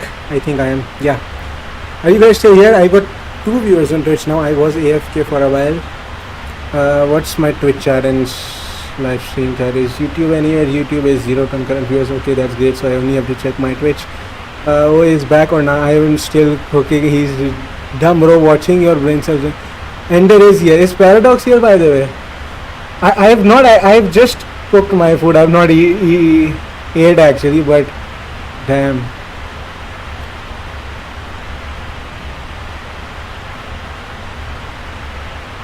Not proposal. Hold on. I should remove the. Oh, Paradox is here too. Guys, I need to tell you this. I originally planned to, cook my food and then be back after a while. But I cooked my the burgers, and I think this is the best burger I've made. We're going to do a taste test on stream. All right. I know I don't have a camera, but like when you take the bread, the buns, and you cook them with butter, like you put butter on the frying pan and then you make it fully crispy with as much butter as you could get, and then absolute top notch chicken, and then ketchup, the Nando's peri peri sauce and mustard all combined. This thing cooks. Well, it absolutely cooks. I just came back after cooking that. I'm back here. I have not eaten this yet. What are the toppings? There are no toppings. It's just bun, really crispy buttery bun, chicken, ketchup, peri peri sauce, mustard, and then the rest of the bun, which is also fully buttery and crispy. I have cooked, all right, and I thought I'm going to eat it and then come back, but honestly, we got to do a taste test on stream. I know you guys can't see me. Just imagine, like, I don't know. Prop Air is actually on YouTube, by the way. Paradox is on Twitch and Ender is on Twitch. We got 4 viewers on Twitch and 1 viewer on YouTube. That's amazing. I think he just showed up, so that's really cool. Right. Okay, back to 2 viewers on Twitch now. Okay, where's my burger? I should actually, by the way, before I actually start eating, what I'm going to do is I'm going to add in our arrival star, because I have not added that in. If you see, we go all the way to the imped waypoint, and from there on, there's literally we aren't doing anything beyond that. If we go to our plan mode and we look at tab door, this is the plane entering in, going towards tab door. Burger King has been said. Yes, everybody's been silent since this drop. We look at this and we can see that imped, after beyond imped, we're just nowhere to go. So what we need to do is we need to add an arrival star, and that's what we're going to do just right now. And I need to make sure I get my transition waypoints, all that. By the way, we are fully over the ocean. This is the border of Pakistan. That's Pakistan behind us. We've left Pakistan. And Jelly Mukbang, oh god, nah, oh no, oh god. Also, Prop Air was on YTC still. I think he is. We still have 1 concurrent viewer, and Prop Air did message, what's up? I'm good, by the way. So yeah, if you want to do your campaigning or whatever. But damn, the VRF speed is getting low as well. Okay, where was I again? Let's go down to departure arrival, OMDB arrivals. Yes, thank you. And we need to be, this is the imped 3 Charlie arrival star, and we know, we just checked in the route that we have to go to the imped waypoint. From there on, this is our chart, and I know this is pretty difficult to understand, but it's honestly not that hard. You reach the imped waypoint, and actually, you know what, why not actually I unlock this and zoom it in fully. What I'm going to do is show it based on this. So we've got the imped waypoint on the fully bottom right. We go towards the DB520 waypoint, and then we go DB518, DB517, Wooton, DB515, DB514, DB513, the Girgo waypoint, the Velar waypoint, Ridev waypoint, DB508 waypoint, DB507 waypoint, DB506 waypoint, and then right turn Freebie 505, 504, and then the Uldot waypoint, which I believe is where we go for our ILS. We've passed Stepdo, so we're actually turning right now. You see that in the back. Okay, now time to go to the advertise. Okay, so right, we're in first class right now. This seat is first class. But anyways, back on to here. If we just check our ILS, we will need, so Uldot is the waypoint where we will, so it will take us to Uldot anyways. There's a catch. Do not impersonate me, my guy. I can't be asked. XPS messaged Salam in the YouTube voice chat, but we've gotten 0 concurrent views, so I don't know if he's still here. if XPS is here or not here. I'll say I don't care, bro. I don't care. You are not impersonating me. I cannot be asked for people to think Jelly Boy will do mukbang. No, we're not. Oh my god, I'm cooked today. Back to the arrival star. Impact 3 Charlie arrival star. Approach is ILS to 30 left. Waypoint transition is will dot execute. And let's go back to legs and we can see beyond our impaired. We now see all those waypoints that we talked about in here, and we can go now back to legs. We can go to the plan mode and we can discuss, we can get into this and see that it is exactly what we envisioned it to be. This is that whole thing that we saw in the approach chart as well. This, I'll zoom in actually better. Hold on, why is somebody sending DMs me stream right now? Listen later. Okay, so you can see this whole thing is pretty much identical to the chart we had for the Impact 3 Charlie arrival. And hold on, maybe unlock it and kind of make it slightly smaller. Basically the same thing you can see as arrival star. Prop is coming to Twitch. Okay, so we might just hit 5 viewers. It is what it is. I don't know if that one concurrent viewers is XPS or somebody else, but whoever it is, honestly, it is what it is. I'm cool with it. Infinity DMD, what's it about? F1 footage where I had that before. Anyways, no mukbang, no nothing like that, please. Okay, wait, how many viewers are we here? We're still 4 viewers. Okay, I can't be asked to migrate to YT and tell. Can you tell XPS, by the way, if you're still watching? Paradox is asking you to come to Twitch for some reason. I don't know, man. I totally don't know. Anyway, that's a rival star in the charts compared to the rival star we've had. So you can see it's all good. When we reach the waypoint old dot, we'll get our ILS arm and approach mode. That's obviously at the end. Hopefully what we can do, if there's not much traffic, and not fly the whole approach star and then go straight to old dot or stuff like that, but that's really for later. Right now we've had our approach star, we've had all of this. We'll go back to our map mode and I believe we are in our next page right here. I should start eating my lunch as well. I've spent so it is going to go cold. I do not want to eat a cold burger. I do not know that one concurrent viewer is, by the way, on YouTube, because XPS it's definitely not XPS. Because Twitch is better. Alright, Ender, maybe it is, honestly. I'm not a viewer. Honestly, it is kind of better in connection as well. It shows me that I've got an excellent connection on Twitch, but a good connection on YouTube. I don't know why, the reason, maybe YouTube servers or something. Anyways, time to eat this burger. I don't know why I'm even doing this on stream. I should definitely have waited and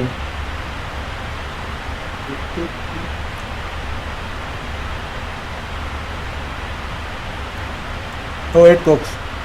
Oh, it's good as hell. Got Gordon Ramsay on Microsoft Flight Simulator.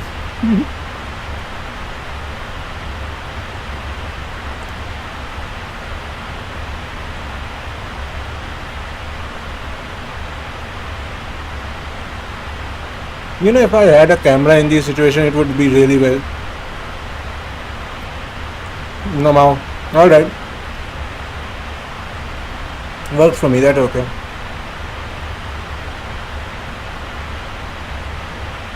Honestly, it is kind of weird to just talk while eating, especially when you can't see me. I should get a camera. Definitely.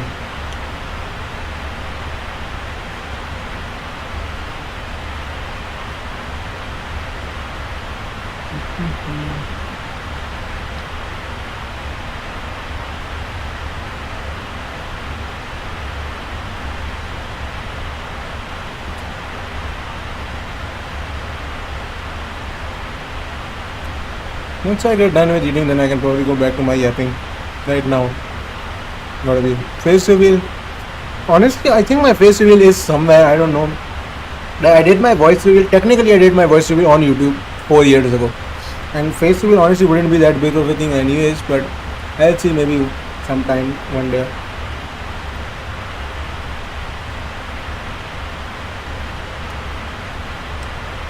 Oh, by the way, Chachi might also show up. Paradox, I'm inadvertently helping you here, even though I don't want to, but it is what it is. I actually sent her the Twitch link as well, because yeah.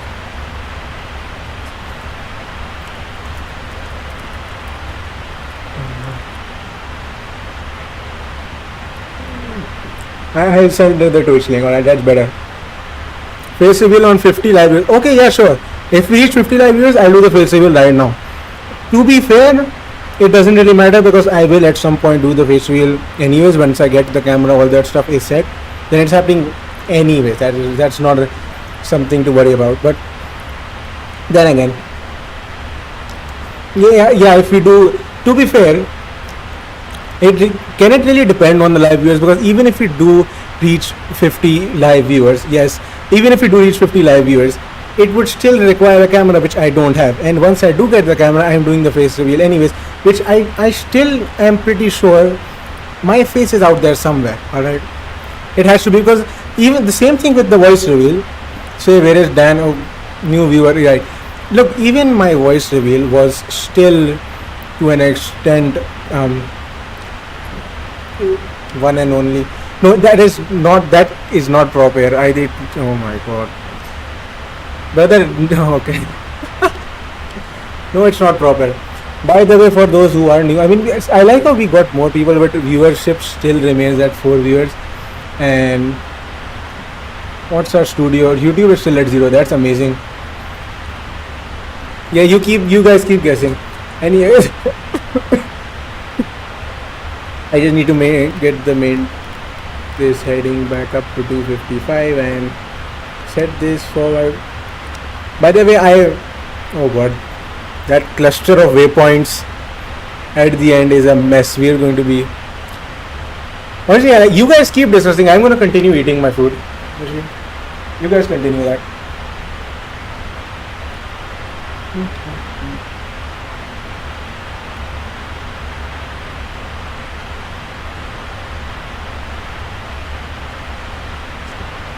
Okay, now proper is here. This is proper. How about we had 3 viewers when we've got 3? It is not sin, by the way. But still. Or actually, it could be probably. I don't know. It is. It takes time. Yeah, proper took some time. By the way, the viewership still hasn't increased. We've managed to get more people in the chat, but the viewership is still 3. Lamao. 10 viewers is not happening today.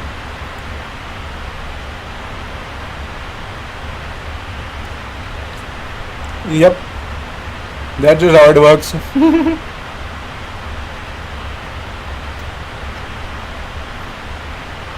Oh, now it actually hit 5. Maybe it wasn't updated by the time. That's not good. We've done halfway. No, there's still a long way. Okay, there's still a long way. You never know. I still don't think. Mukbang. Yeah, I am eating. Oh god. Okay, halfway done. Does anyone know why TA changed his /her name to? Well, when you think about it, if you look at the Twitch, the name is actually V1 Fleets. You know, we just keep changing names every day. But okay, no. Also, by the way, do you not hear me, or like, how did you have to actually wonder if I'm a his or a her? But I think it shouldn't be that difficult from my voice to realize if it's a his or her. The reason the name change happened, by the way, I agree, the name change was crap. But the reason I changed it from TAA, the aircraft aviation, to that goofy name was because basically of the brand value. Because if you look at it, the aircraft aviation is the most generic name you could possibly find. The aircraft aviation. Really, you can't, make it your own brand or something like that. That's still the aircraft aviation. That doesn't really make sense. But still, to be fair, the new name was bad anyways. We're just gonna have some random rebrands. Let's just forget the name exists. I think that coastline at Waypoint we said, what's that? I think it's that the United Arab Emirates already, or let's see. Oh yeah, we're getting really close. That is Muscat ahead. That's Oman basically. the coastline we're seeing up ahead, and then we're going to turn right towards Dubai, and then that's going to be that Imped 3 Charlie arrival, which is, I'm going to try and see if there's not a lot of traffic. We just circumnavigate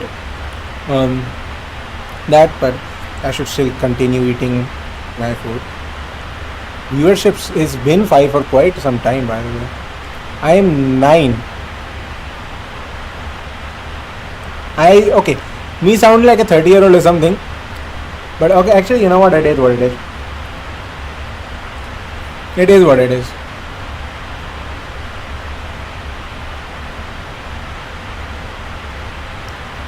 I'm just gonna enjoy my burger, I don't care.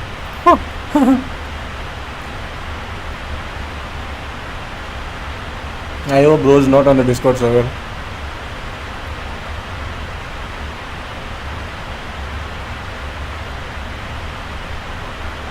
Did bro ping everybody?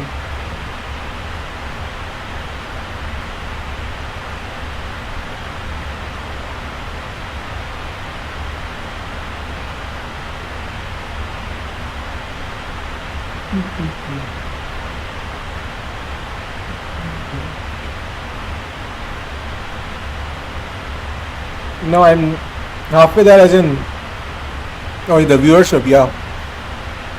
I'm just about to take the last bite of the burger, so I'm halfway there because I've got a second burger.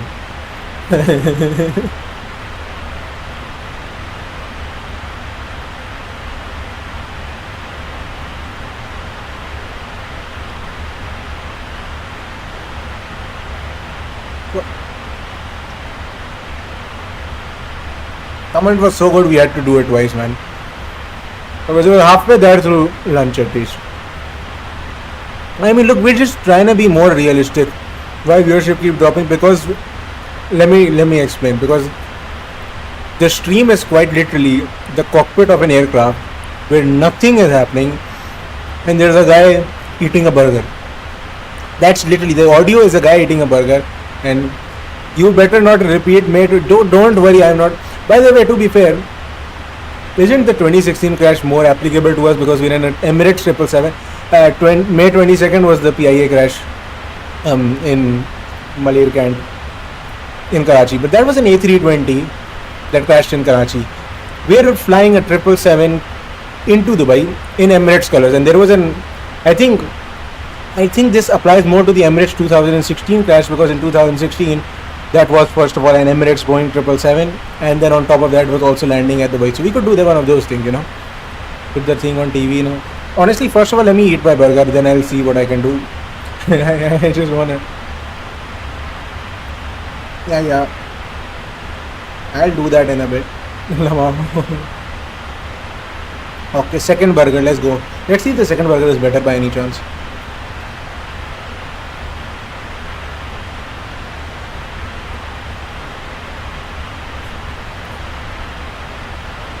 Yeah, sure, bro.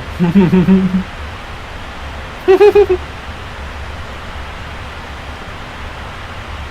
trying to eat my food, bro. Most likely I would even have been here. I would have just been eating. But I came here just because the burger is cooking, bro. Absolutely legendary.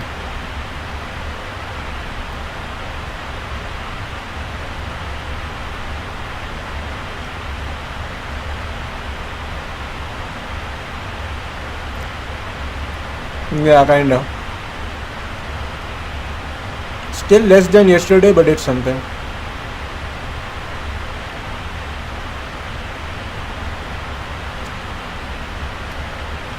So this burger is ending too quickly, man.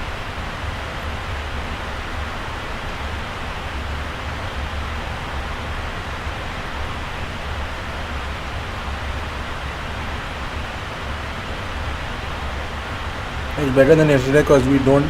No, it's not better than yesterday. But yesterday we actually had maximum viewership of 6 viewers, and YouTube has absolutely fell off. By the way, YouTube, by the way, literally exploded.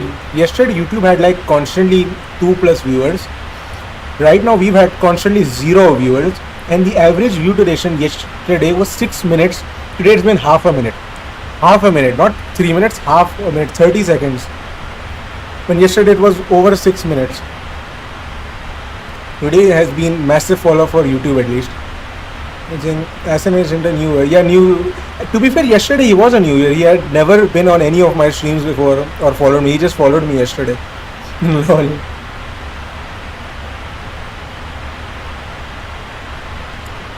Yeah, technically, like he's been on YouTube. He knows me, but like, anyway. We got how long until our top of descent? Hold on. Oh yeah, we got time. It's okay. Gotta do the descent checklist and all that before that, and don't want to be eating a burger while doing a descent. Look, we're just being realistic, you know. Pirates get to eat anyways, right? This is just realistic. Pirates are eating before landing, man.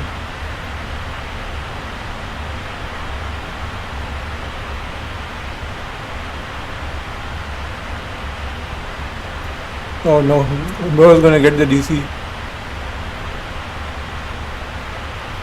We are at 5 viewers now, once again, which is pretty cool. Oh yeah, Infinity joined in yesterday as well. He joins in occasionally, just to see how we're doing.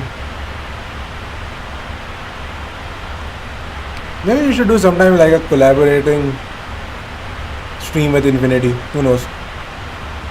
So I've done some Microsoft Flight Simulator flights with Infinity, but that's just in Discord VC. I've never actually done a just multiplayer mode, and it's two of us doing some flight from one place to another, or the shared cockpit thing. But maybe someday we should do it on a stream as well. Would be cool though.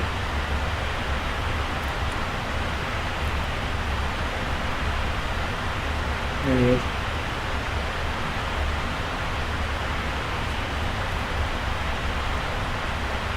Yeah, I know. I am also in that group chat. Yes, man. Yes.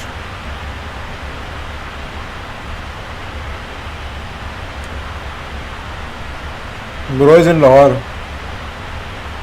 Nah, is Asan also? Oh yeah. What is your mod settings? I can't say. Oh yeah. Mamao.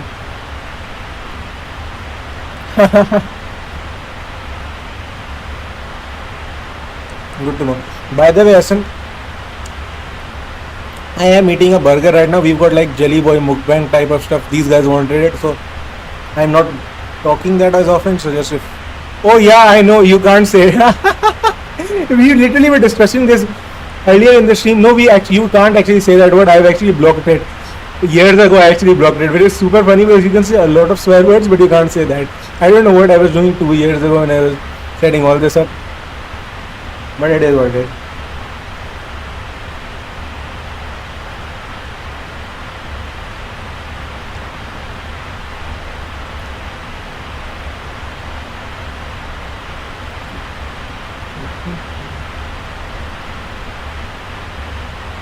Okay. Almost done with this burger. We did reach maximum, I think 6 viewers for a second there. We again 6 viewers, which is pretty good. 4 more to go up.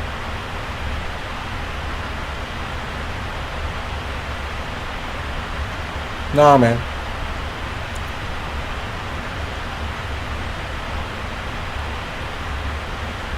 Yeah, let's just not say any swear words.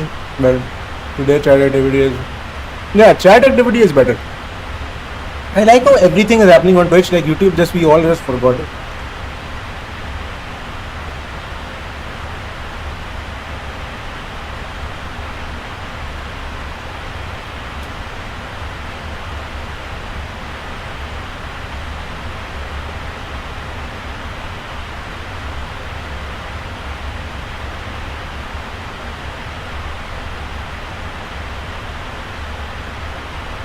Oh, that was the last. Oh, that was the last bite of that burger. Now hold on, I need to drink some water and actually wash my hands. Be right back.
Okay, now I'm back for real.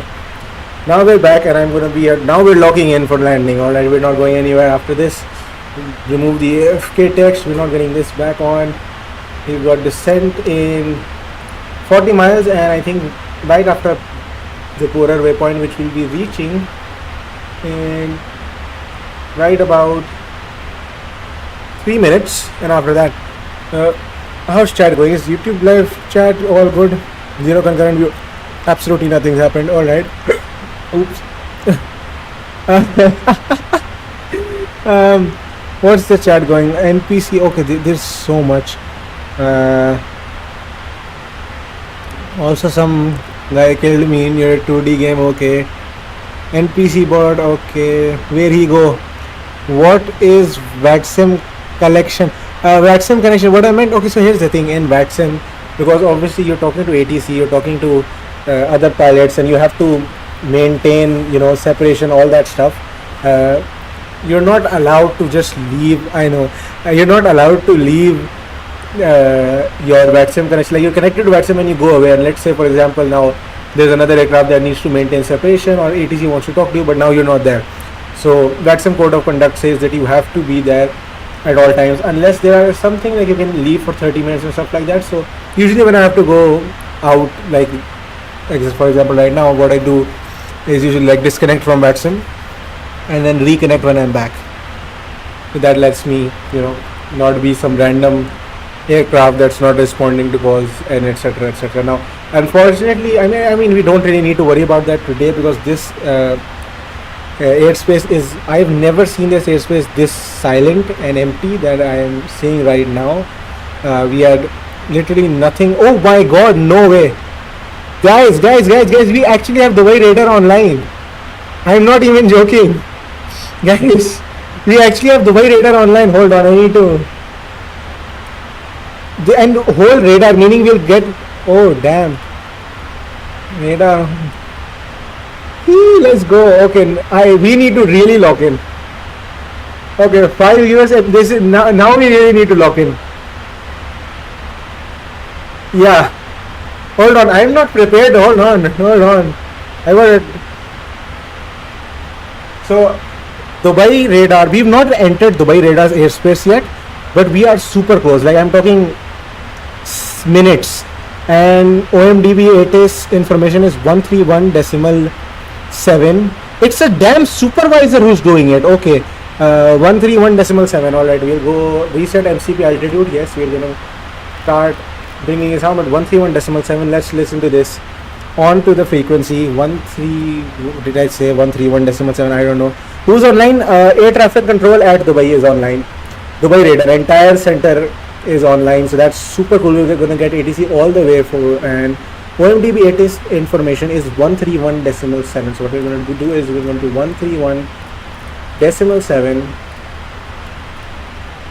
and we're going to switch and listen to this ATIS information quickly. Arrival Alpha at time 0800 Zulu. Departure runway 30 right.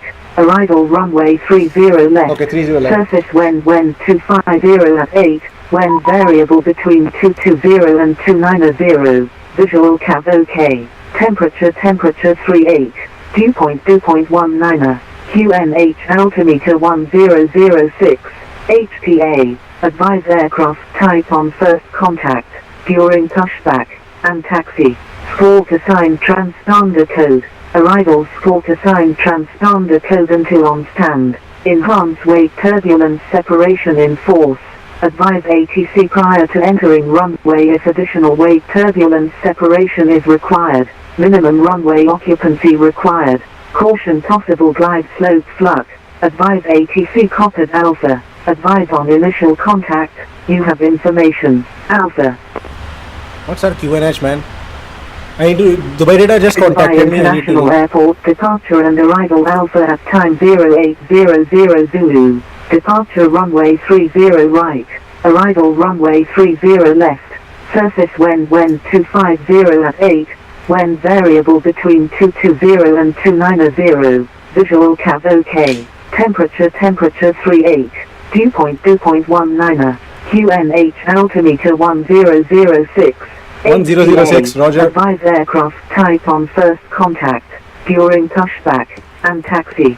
Sport assigned transponder code. Arrival sport assigned transponder code until on stand. Enhance weight turbulence separation in 4. So 132.150. Prior to entering runway if additional weight turbulence separation is required. Minimum runway occupancy required. Caution possible glide slope flux.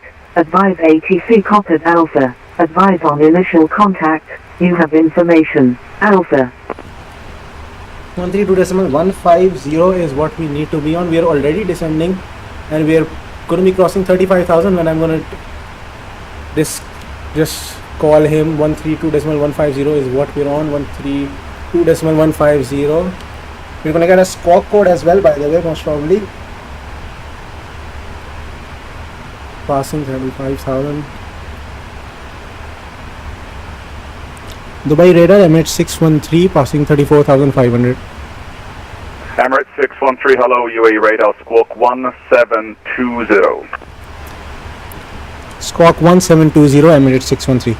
Okay, so we've got a squawk code of 1720. Hopefully I remembered that right. Definitely I did, yes. Okay, how do I even... I've forgotten which I have for that one. The one... This is dumb as hell. I don't know what I'm doing here. 1720. Emirates 613, descend flight level 150. You're cleared for the Imped 3 Charlie arrival, ILS 30 left. Descend to flight level 150, cleared via the Imped 3 Charlie arrival for the ILS 30 left, Emirates 613. Okay, perfect. So I need to do... Emirates 404, proceed now direct to 1720. Laldo. Direct now to Laldo, Emirates 404.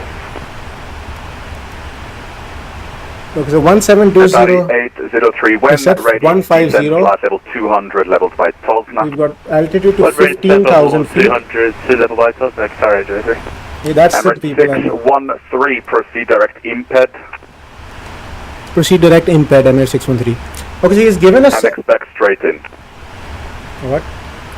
He said given to straight to Imped. So what we're going to do is we're going to go waypoint Imped and we're going to add this here. So we're going straight to waypoint Imped now. So we're getting a bit of a read. Okay, read chat. What's he saying? Is that Chris Marriott? Okay, hold on. That is Mattia Torti. I'm pretty sure I'm not pronouncing his name right, but yeah. Sorry for not checking. I was a bit in a hurry. I haven't even done my descent checklist and we've already started descent. Unfortunately, recall check. Recall is check. Notes are check. Auto brake will be set to 3. Auto brake. Landing data. Approach briefing is good. So I have the arrival, all that stuff. New guy? No, he's not a new guy. He's got. I think he's a C1. The guy is got C1 and on his ATIS, I think he's actually got like it says supervisor. So he's a supervisor actually. He is definitely not a new guy. He's probably going to give. I hope he does. So he just told me to go direct Imped right now. But after Imped, obviously this huge cluster of waypoints. I hope I'm going to get it. Right now we've got clearance to 150. Flight level 150. C1 is new control. Okay, fair enough. Yes, that is new. Okay, so auto brake is set. We'll get to landing data now. This happened really quickly. I was not expecting to get all of this, but okay, this is really cool. We got the new area control. All right. Okay, everything seems to be good. Once we're crossing 10,000, well, we've only gotten clearance to flight level 150 right now. So we're currently heading to 15,000 feet, and from there on, we're going to get more clearance. For those who have just joined, we are currently under Dubai control on 132.150. This guy will, because we don't have Dubai tower, Dubai ground or any other things online, this guy will actually bring us through entirely. He will give us our landing clearance, he's going to give us our ground, all of that stuff. Now I need to check VPilot again. There are some stuff on text. Okay, some guy just got his IFR clearance through text, so I guess that's why it's kind of silent. We got our score code set. When 7, I don't know. Is anybody live on YouTube? If anybody is now chatting, I might not be that quick in replying because obviously, you know, the shortcut thing, I have received a shortcut at Dubai before, so I am definitely aware of what can happen. Don't worry about it. Right now we just got direct to imped, and hopefully later on we're gonna get further shortcuts, because just so we know, just so you guys get an idea of what we have to do in our arrival star, it's a mess. It's an absolute mess. You see this? Like, we have to go straight in, and we have to go forward, then make a left turn, then go back, and then make a right turn and full U-turn, and then we're aligned with runway 30 left. So what? Maybe he could go give us straight in, but I don't think that's going to happen, because we're also pretty high. Obviously we need to lose altitude, and our altitude is currently based on this arrival star. I'll show you the chart beside this. All right, I'm going to do is I'm going to bring up the arrival chart, and if you see this, let me unlock that and show that to you. One mistake and this flight can turn it. Yeah, I mean, it is VATSIM after all. So over here you can see this is basically what we have to do. We're going direct to imped. Once we reach imped, we go to the DB520, then descend. Bro, I don't get what's with that. Relax, I'll do that. There we go to DB520 and then forward, or all this one. Yeah, this I got this from ChartFox. It is what it is. And then that U-turn, and then another U-turn to Uldot. That Uldot waypoint is where we get our ILS localized. We capture the localized. I think that's, you guys can see it from here. Basically this is the Uldot waypoint, and then we go forward from there. Yep. Anyways, right now passing 17,000, we will stop our descent at 15,000 if that's what he gives us, unless he gives us some further clearance. We go back to legs. Altimeter is 1006 at Dubai right now. Emirates 613, descend 8,000 feet, Dubai QNH 1006. Descend to 8,000 feet, QNH 1006, Emirates 613. Okay, great. So we've just got clearance to go all the way down to 8,000 feet. One thing though, I mean, I love how everything goes well except when I'm giving the readback for my call sign, because I'm used to flying Pakistan Emirates International Airlines. 404, climb flight level 350. Pakistan International Airlines aircraft, so I'm always Flight level 350, Emirates 404. just about to say Pakistan 613 and stuff like that. Then I have to be like, no, I am in an Emirates aircraft. We're in the newer livery on A6ENV, and yes, hopefully I don't mess up my call sign again. So we've got in 8,000 feet. The QNH is 100. Emirates 613, proceed direct to Uldot. Oh damn, he did give us that. Proceed direct to Uldot, Emirates 613. Okay, he's given us, basically disregard the entire thing and we go straight to Uldot. As I did say to expect this, I was expecting this, execute this, and we have to descend quick now. Actually, to be fair, it will still be fine, but yes. Okay, so what's happened is that entire arrival star you guys saw, that going forward and then turning, doing a U-turn and then doing another U-turn, that's all gone, and we're going straight in to ILS runway 30 left. Alright, so speed brakes will come up. You can see that speed brakes are up. So yeah, that's the shortcut we were talking about. This usually happens at Dubai when there's not a lot of traffic. So because it's pretty, there's not a lot of traffic right now, we are getting direct to Uldot, which is pretty much, once we reach Uldot, we're going to go straight to, okay, he's given us descent to 8,000 feet. I'm not sure, I should start slowing down honestly. Just on my own, not on the VNAV, I'm just going to slow down on my own. To it. Oh yeah, we have to slow down anyways because, yeah, full nose. Yeah, we're coming in a bit. Dude, Asan, are we coming in too quick for this? 3, nothing further, Unicom 122.8, goodbye. Unicom 122.8, Qatar 803, take care, bye-bye. Yo, Asan, are we gonna be okay? I think we're coming in pretty fast. This is literally May 22nd, 2020. Coming in too high and too fast.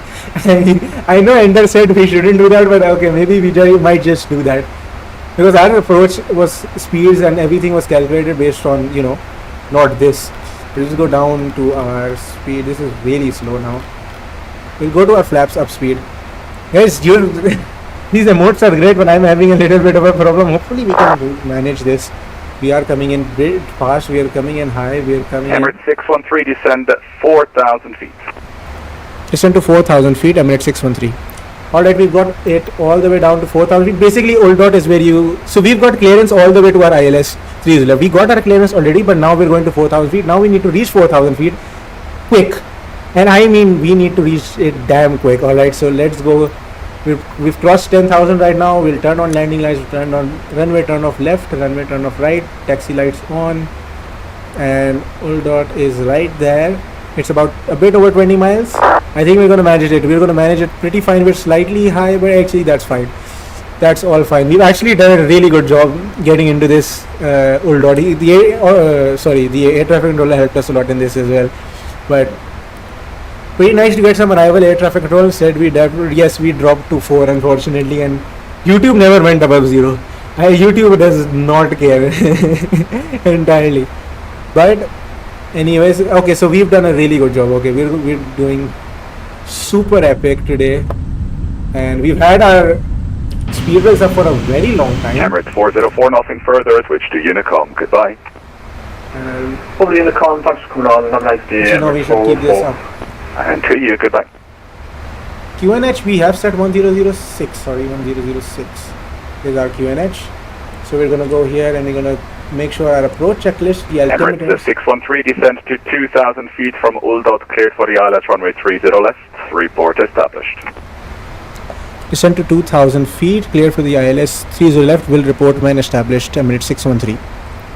Okay, so we're basically all the way down, and we have to report when we're established on the localizer. When we're established on the localizer, he's going to give us the landing clearance, but not right now. We're going to blink.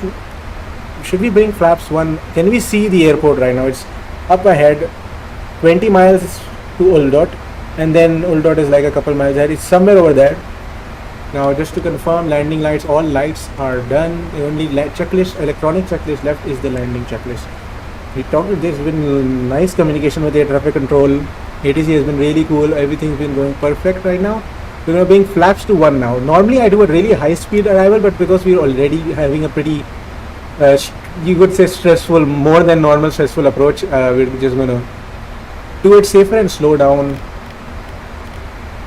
further. We go to 2,000 feet actually. I don't know why the plane is trying to climb right now. Old Dot says 2,000 above. What is bro up to? Hold on. Brother, what's my autopilot up to? Speed brake extended. Yes, speed brake extended because you're too... Okay, chill out now. We're supposed to go down. Bro, this plane is doing goofy stuff. 2,000 bro, 2,000. Forget VNAV, go to... Brother. Okay, I'm gonna have to go by vertical speed. Yeah, we're going by vertical speed. I don't know what's going on, but new viewer, bro, forget new viewer. We already had a bit of an issue right now. I think that might be because we don't need to reach, but let's say 2,000 and above. Actually, you know what, let's do this. Let's do this thing where we'll... Okay, no, we did too much here, too much here. Hold on guys, this is a... ATC is probably wondering what we're up to, but clear this from above and go straight to 2,000, and similarly clear 2,000 from here at this and execute this, and then go back to LNAV VNAV mode, remove the VNAV, and please, okay, it's not descending right now. Maybe it just doesn't want to descend right now. That's not a logical thing to say as a pilot. I don't know what my plane is doing. I think maybe it just doesn't want to descend. So can the throttle? Yeah, thank you. Yeah, we slowed down a bit early. We're good. Stream getting recommended. Okay, that's great. Yeah, Twitch does this stuff, you know. Whatever, it's 7 viewers. Yeah. But look, honestly, you know, our average viewership actually increased a lot, and it's pretty nice.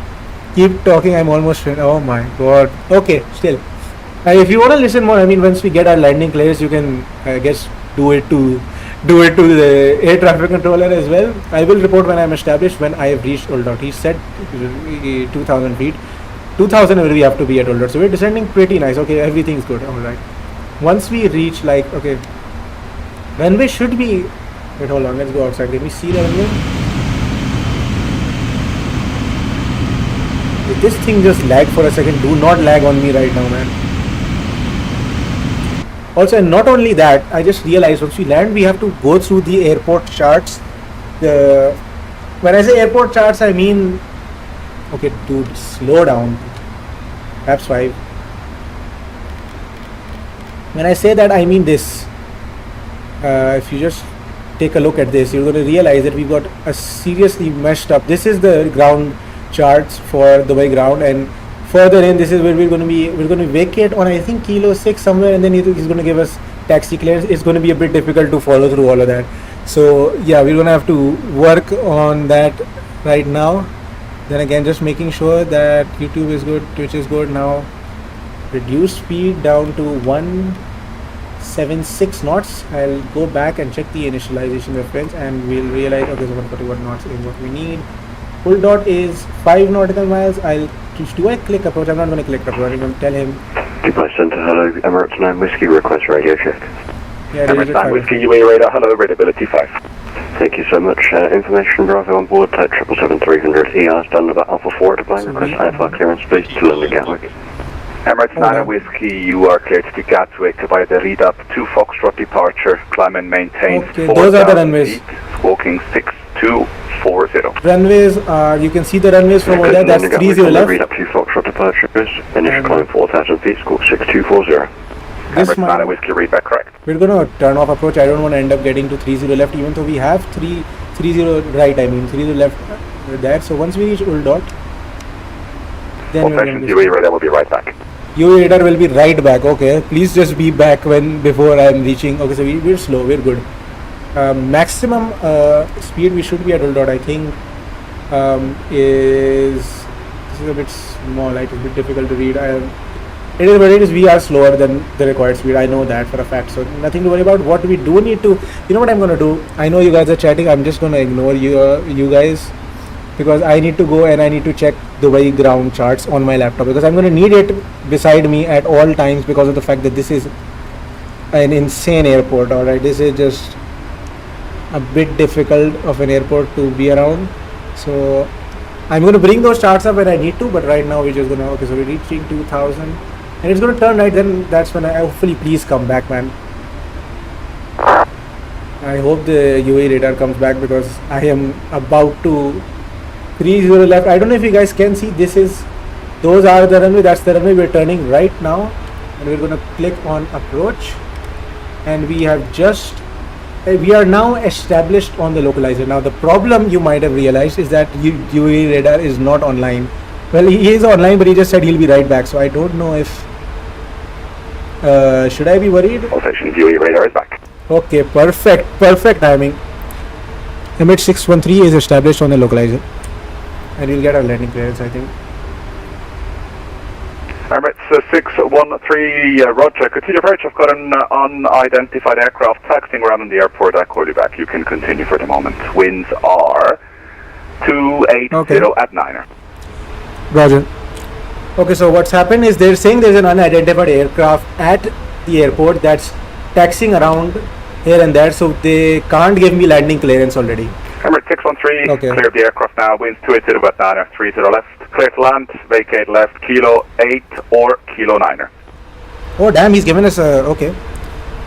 Clear to land, runway 30 left, vacate, Kilo 8 or 9er, Emirates 613. Okay, so just so we get this clear, okay, this guy has given us a particular taxiway to vacate. So we need to make sure that we vacate on that taxiway, or else, then we have, well, not exactly a problem, but let's look into this. Kilo 8 or Kilo 9. So these are the taxiways. I don't know if you guys can see them, probably not. Not this one. I should be flying this plane. Kilo 8, 9 are the ones at the bottom. So alright, so this is going to be a bit difficult actually. Landing gear is down, flaps down to 15. We bring it down to flaps 20. Speed down further all the way to 15 knots. Speed brakes will bring up for a second. We'll go back to armed immediately. Okay, no. Okay, now we're on armed. Landing gear is down, flaps is 20. We'll slow down, and we've got quite some turbulence. And okay, this is the first time I've actually had air traffic control tell me which taxiway I should slam. Try to vacate on Kilo 8. Yeah, so Essence now on YouTube stream, some guys are on Twitch stream. I am just not going to read any chat. I'm just going to go to my airport charts. Flaps to 25. Okay, so Kilo 8 or Kilo 9er. So I'm gonna try Kilo 9er, but we could probably get Kilo 8 as well if I don't land in time. How do I understand where I am though? This is gonna be a bit difficult, of course. And we're about to be established on the location. Why are we? Okay, so slow down. All the way down to 141. That's our landing speed. Yep, landing speed. Flaps 30. Let's do the landing checklist. This is lagging now, which is a bit rare. I would say landing checklist is complete. Please establish on the glide slope. That's a runway, and it's just when that pink triangle reaches the center, it should start descending. Okay, we're on the glide slope. Perfect. So we're descending on our own right now, and what we need to do is we need to just for a last minute check bring up this. We land. We're gonna have basically the first taxiways to the left, the high speed taxiways. Basically the first high speed taxiway we get is Kilo 9er. So we need to go on that. And if we miss Kilo 9er, we vacate on Kilo 8. Alright, roger that. And that's enough for everything I can do. I'm going to disconnect my autopilot and going to fly. We have a crosswind today. Okay, autopilot is disconnected. There we go. So plane is set to land. Now we just got to follow the flight director all the way in. I know what I'm trying to do right now. Landing speed, everything is pretty much set. We've got a bit of a crosswind, 10 knot crosswind, 11 knot crosswind now. They did say there was ATIS information did say we got some wind conditions at close to our at our glide slope, and as you can see the engine is also working overtime a bit, but so nothing too dangerous, nothing out of the ordinary. We're fine.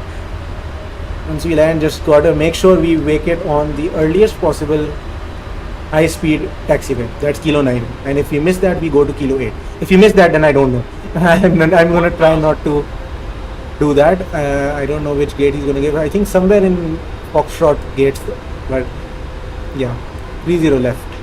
That's our runway. Alright.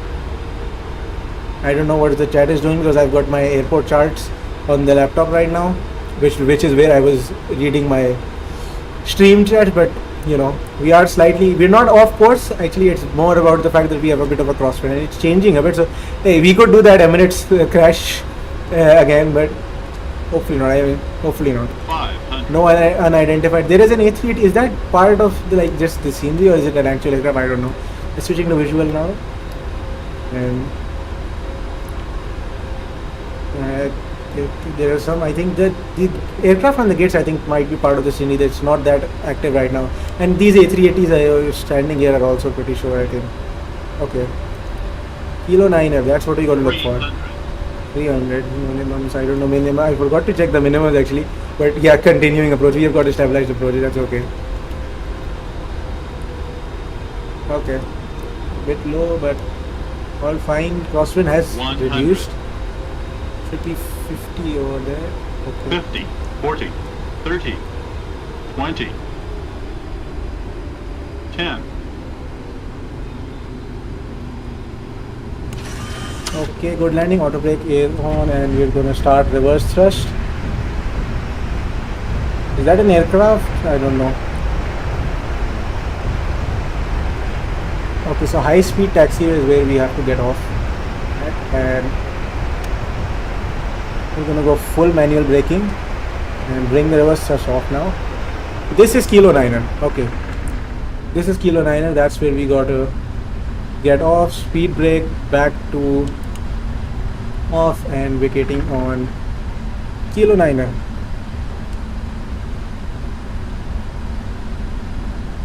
Emirates 613 vacating on Kilo 9er. Emirates 613, thank you and welcome to Dubai. Taxi to stand Alpha 6. Have a good day. Taxi to stand Alpha 6. Thank you very much, Emirates 613. Okay, so where the hell is Alpha 6, bro? Hold on. I need to... That's Alpha...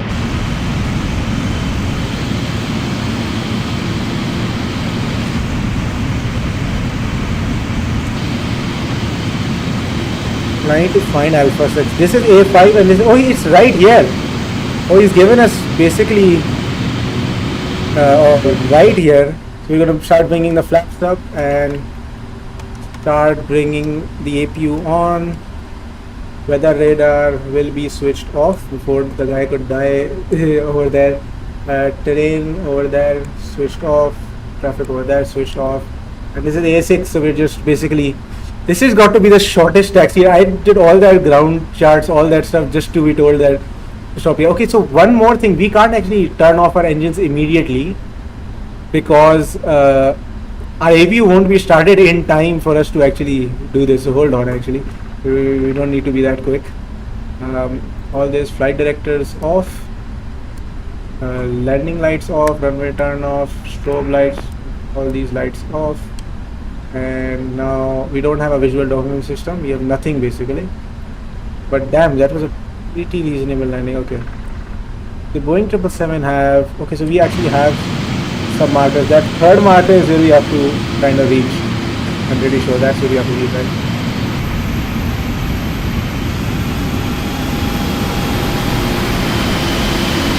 Yep, it's the third marker. So we will add some power in it.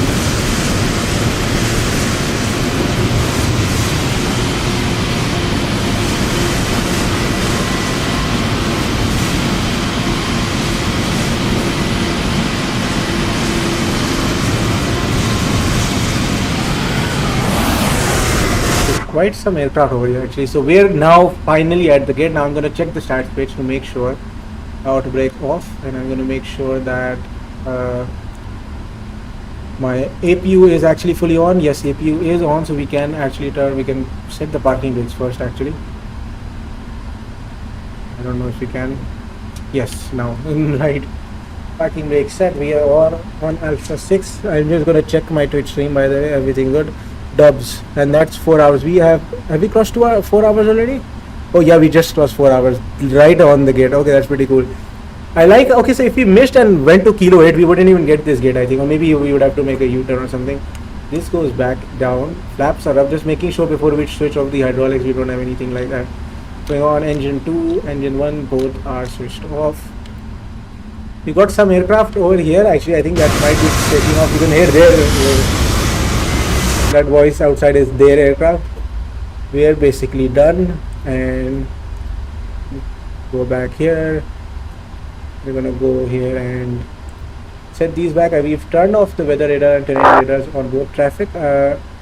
Why now is off. Flight directors we switched off. View are on the captain's side, and view are on, oh yeah, we didn't hit 10 viewers, lol. We are on the first officer side. MCP is pretty much done. UA Center, Musalkhairi, correction, Giant 526 is A7478 at stand Echo 15, information Bravo. Request full clearance to Kabul. Emergency lights Giant off. 526, good afternoon, UAE radar. You are cleared to Kabul via the DAFMO 4 Foxtrot departure. Climb and maintain 4,000 feet. Seatbelt signed Walk off. 6226. We have all of these already off, and we're gonna. Please to Kabul, DAFMO 4 Foxtrot departure. Climb 4,000 feet and squawk Beacon lights, lower lights, 6226. wing Giant lights, 526. navigation lights as well, basically. Giant 526, Yes, for read all back the correct. air conditioning, everything that we could turn off. Parking brake is set. Everything I think is pretty much done. So we'll go back here, we go into the checklist. We go here, so everything else is already clicked. And finally securing it down, packs are off as well. So that's the entire thing. We started cold and dark, we're ending cold and dark. Islamabad to Dubai, pretty nice flight, no issues. We thankfully we got Dubai. It was better air traffic control than yesterday's flight, because yesterday we only got ground control, we didn't get any more, but we got control Dubai radar online fortunately, and he came literally online 4 minutes before we entered his airspace. So super cool for Dubai radar to actually make it. And thank you guys for actually, I don't know how many people are still here, 3 viewers on Twitch and still 0 viewers on YouTube. So but yeah, that's going to be all. We finished in right over 4 hours, 4 hours and 3 minutes, which is not that different to yesterday's stream, even though the flight time was actually double. But it is what it is. YouTube pong. YouTube is complete pongy, but it is what it is. Thank you guys for watching. Thank you to Dubai Radar. I'm going to actually send him a message after this. And yep, I'm just gonna switch the APU off, electrical battery off, APU generator, well, it's just gonna go off on its own. This thing shuts down. My Wi-Fi was gone. Was it gone for the entire landing, like the entire air traffic control? But anyway, that is, he was probably VAT-I. And sorry, it wasn't VAT-I, VATSIM radar. Actually, to be fair, there are other aircraft also. It's not like I was the only aircraft in Dubai. You could hear other aircraft talking as well, but still, you missed the landing. Okay, so if you miss the landing, that's not a problem. You can always go back on YouTube or even Twitch. You can listen to all the landing clearance or everything we got. And on top of that, I will upload, hopefully, I'm not sure, I hopefully will upload stream highlights of the previous, and this might, I might not upload the whole stream highlights because we really didn't do anything, but Twitch also will save this stream in its entirety for the next like 7 days or something, and you can rewind stream on both YouTube and Twitch. Not right now because I'm still playing right now, but I'm just gonna go off now. Finally, I don't know if this was a good idea to just set with parking. I should have actually gotten the wheel chocks, but it is what it is. I don't know where that aircraft was. I think he probably landed and he's gone now. That was an A380 and some aircraft over there. I don't think there's a lot of action going on in terms of takeoffs and landing. It is a little bit silent. But anyways, that is all for today. Hopefully I can get some stream highlights or something. Next stream is probably, maybe at best I can do one stream this week. Next stream and the week after, probably no streams. But after that, we could do more. UA radar is closing. Unicom, bye. What? UA radar is closing? Man, this guy actually only just showed up for my stream. Like he, this guy is like, no, seriously, this guy logged on 4 minutes before. Honestly, I love this guy, man. Seriously, what's his Matia, whatever his name was, legend, man. He's the viewer, but he showed up 4 minutes before I was going to enter the airspace. He gives me all ATC perfectly, no worries. Literally gives me an easy way in, gave me a shortcut, and then super awesome. Do a Biman Bangladesh Boeing 787. Thing is, I don't fly the 787 because there's no PMDG hasn't made that 787, and I can do a 777. Yes, I can do Islamabad to Dhaka. Yes, I can absolutely definitely do that. However, I'm not sure if actually, yeah, why not? We could do that. Probably next stream. I'm not sure whether the next stream will. The next 2 weeks are a bit on off. I'm not sure about the next 2 weeks. But yeah, I'm not sure if does Biman Bangladesh have the Boeing 777. I hope it does, because I only do 777 primarily because of the fact that PMDG make these awesome aircraft, and it just makes the experience much better. And also 777 is my favorite aircraft. So for the time being, I'm sticking to 777. Hope maybe later on I might see something about if I want to fly 777. Right now we're just doing 777, especially because it's VATSIM, so you really got to know your aircraft. So, and I know the 777 pretty well, so yeah, it just only makes sense. I'll see. There's not going to be a stream tomorrow, definitely, or day after tomorrow. Maybe day after tomorrow. I'm not 100% sure, but yeah, I'll see when I can do the next stream this week, the week after, and the week after. We've got really on off. I'm not sure I can do those streams. After that, I'm not sure if I like a bit into October. Well, the second week of October, I can hopefully do streams more often. But yeah, there's a long time. Okay. But yeah, okay, pretty cool that it does have a 777. I'll see if I can find a livery for that. But yes, Cessna, Lamau. Yeah, Cessna on VATSIM. I mean, I guess Karachi to Islamabad or something. But yes, thank you guys for watching. It's been 4 hours, 7 minutes since we've been streaming. I'm going to go. I had my lunch, I guess, but I'm going to go. I need to do a lot of other things as well. So once again, thank you guys. 5 viewers on Twitch now. Average duration. Yeah, let's see. On YouTube, it's 30 seconds, not a lot, but yes, we'll see on Twitch how much is going. Asan, you just missed the landing. I think I know you were watching on YouTube, but I'm going off now. Thank you for watching, and see ya. Now he was on YouTube. He's seen it. It's good. Lol. All right. Yeah, I'll shower too. That's a good idea.